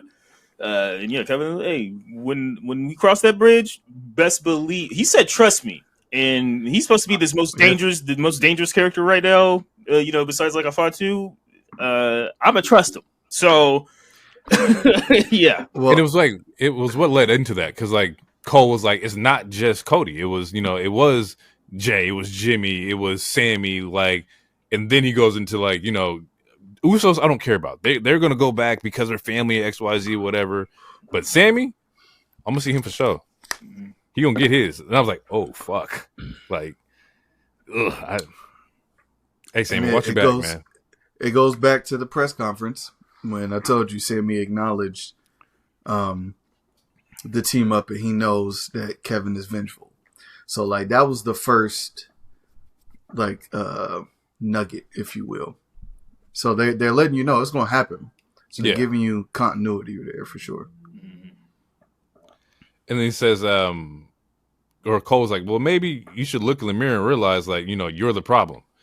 He says, get out of my car. Get out. Leave my rental vehicle. And then he's like, hey, Michael. And it rolls up the window on him. I'm like, this man is grade A in his bag right now, bro. I love Crash Out Kev. He's in it. And the thing is, he's not wrong. Once again, like we talked about earlier, is that he's a villain who, there's some humanity to it. There's logic to why he's doing it. He's not just being an asshole to be an asshole.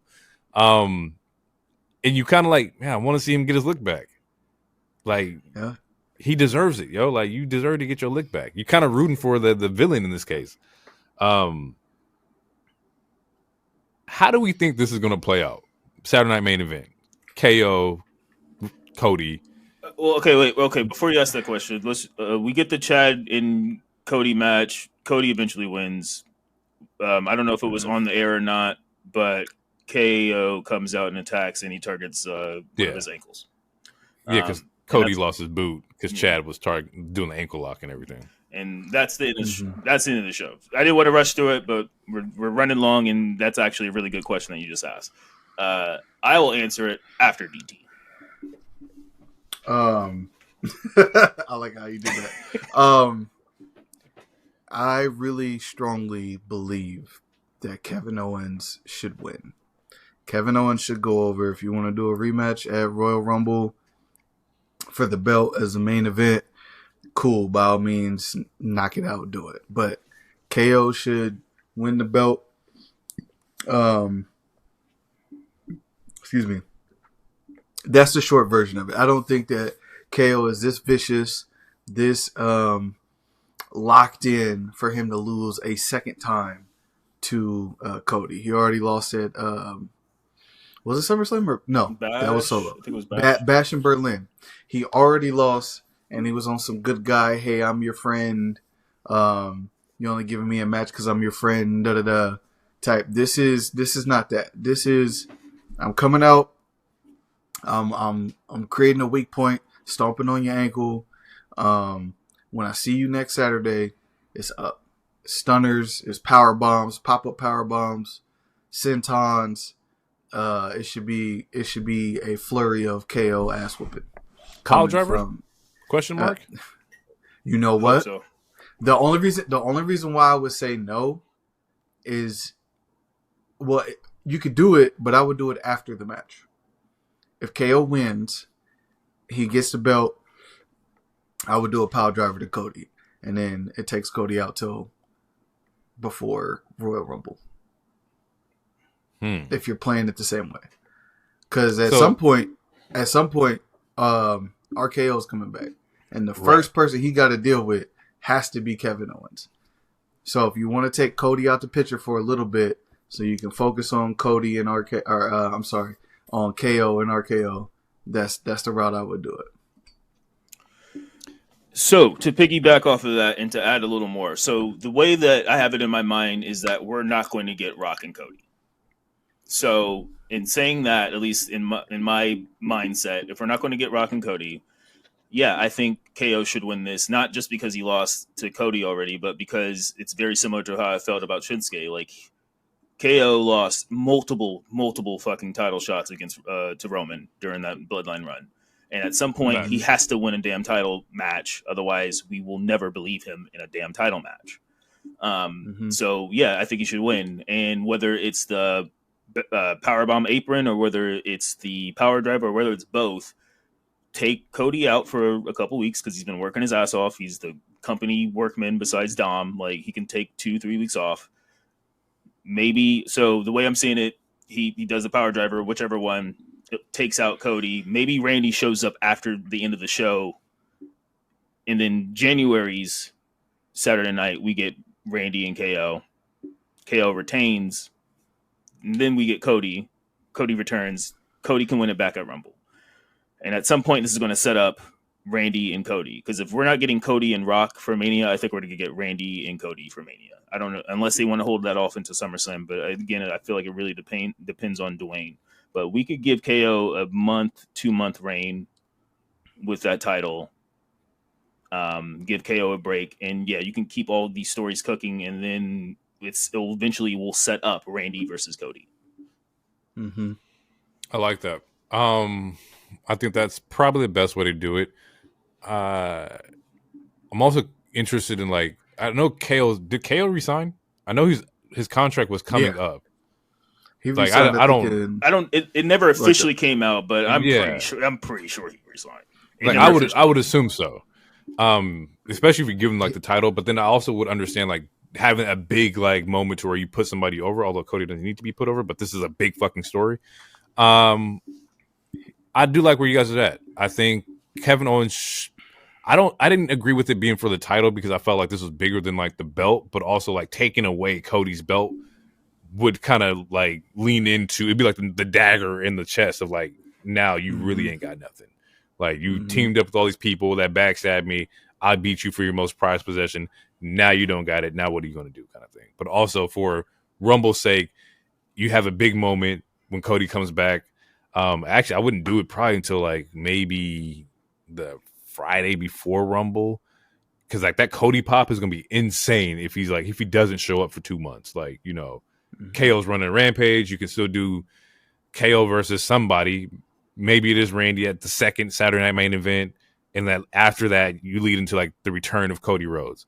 That pop is gonna be crazy if Cody has to take a break off. It's gonna be insane. Is it bigger than Big E's pop?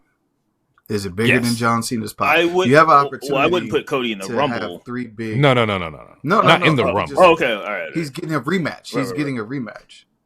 It will be his rematch.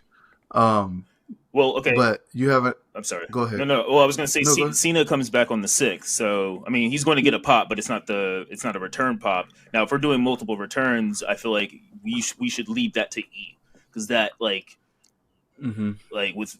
Like if we're getting if E comes from the Rumble, if he shows up from the Rumble, that should be the biggest quote unquote return. Like give us like one little legend, sure, like a Mickey James or something. No disrespect, no shade, but like give us one legend. Jordan Grace would probably be in again. You know, something like Booker T or something. But like the biggest like return quote unquote pop should be Big E. And that's also 1,000%. Assuming The Rock is not showing up. But also that's us assuming Big E will show up at the Rumble. It could easily still be at Mania. We have no clear timetable on if he's actually cleared or not. But yeah, that's where I jumped in at, I guess. I think we had great. It's good shit though, actually. Yeah, I think we have some great threads that we done created. Watch something come true. We always hit. We're shooting at like a 60%, 70% clip. We were efficient as fuck when we come to like, this brainstorming shit. But I guess that's why, they call us the storytellers. That's who we are. I never heard anyone call us that. This feels like a Will Ospreay. Look at the Spotify Raps. Oh, I did see that. Yeah, that was we got to know. Yeah, the little crazy PlayStation achievement. Oh, well, when you said they, I thought you meant fans. PlayStation achievement. Hey, look at what we. Loner, timestamp that. We can just edit that out because there's no way he. There's no way you the Big E now. That's right. You Big E, nigga. Yeah, that's what it is. Yeah. You know what? Get him out of bootless. Get out the ring. Go to your wife. Go to. What you need to do. Damn. You married? you got a Damn. I got nothing to say to that. With that being said, people, we gonna get out of here. This was a great episode. Thank y'all for tuning in. Thank y'all for listening. It's been mad real. Shout out to everybody tuning in from wherever, all the 5 different countries that we got people listening. I think one of them was South Africa, so shout out to the real ones down there. Yeah. But we're gonna get out of here. It's been real. Thank you, DT, for randomly showing up. You broke the bi-weekly thing. Thank you. You definitely broke the bi-weekly. Oh, you know what I'm saying?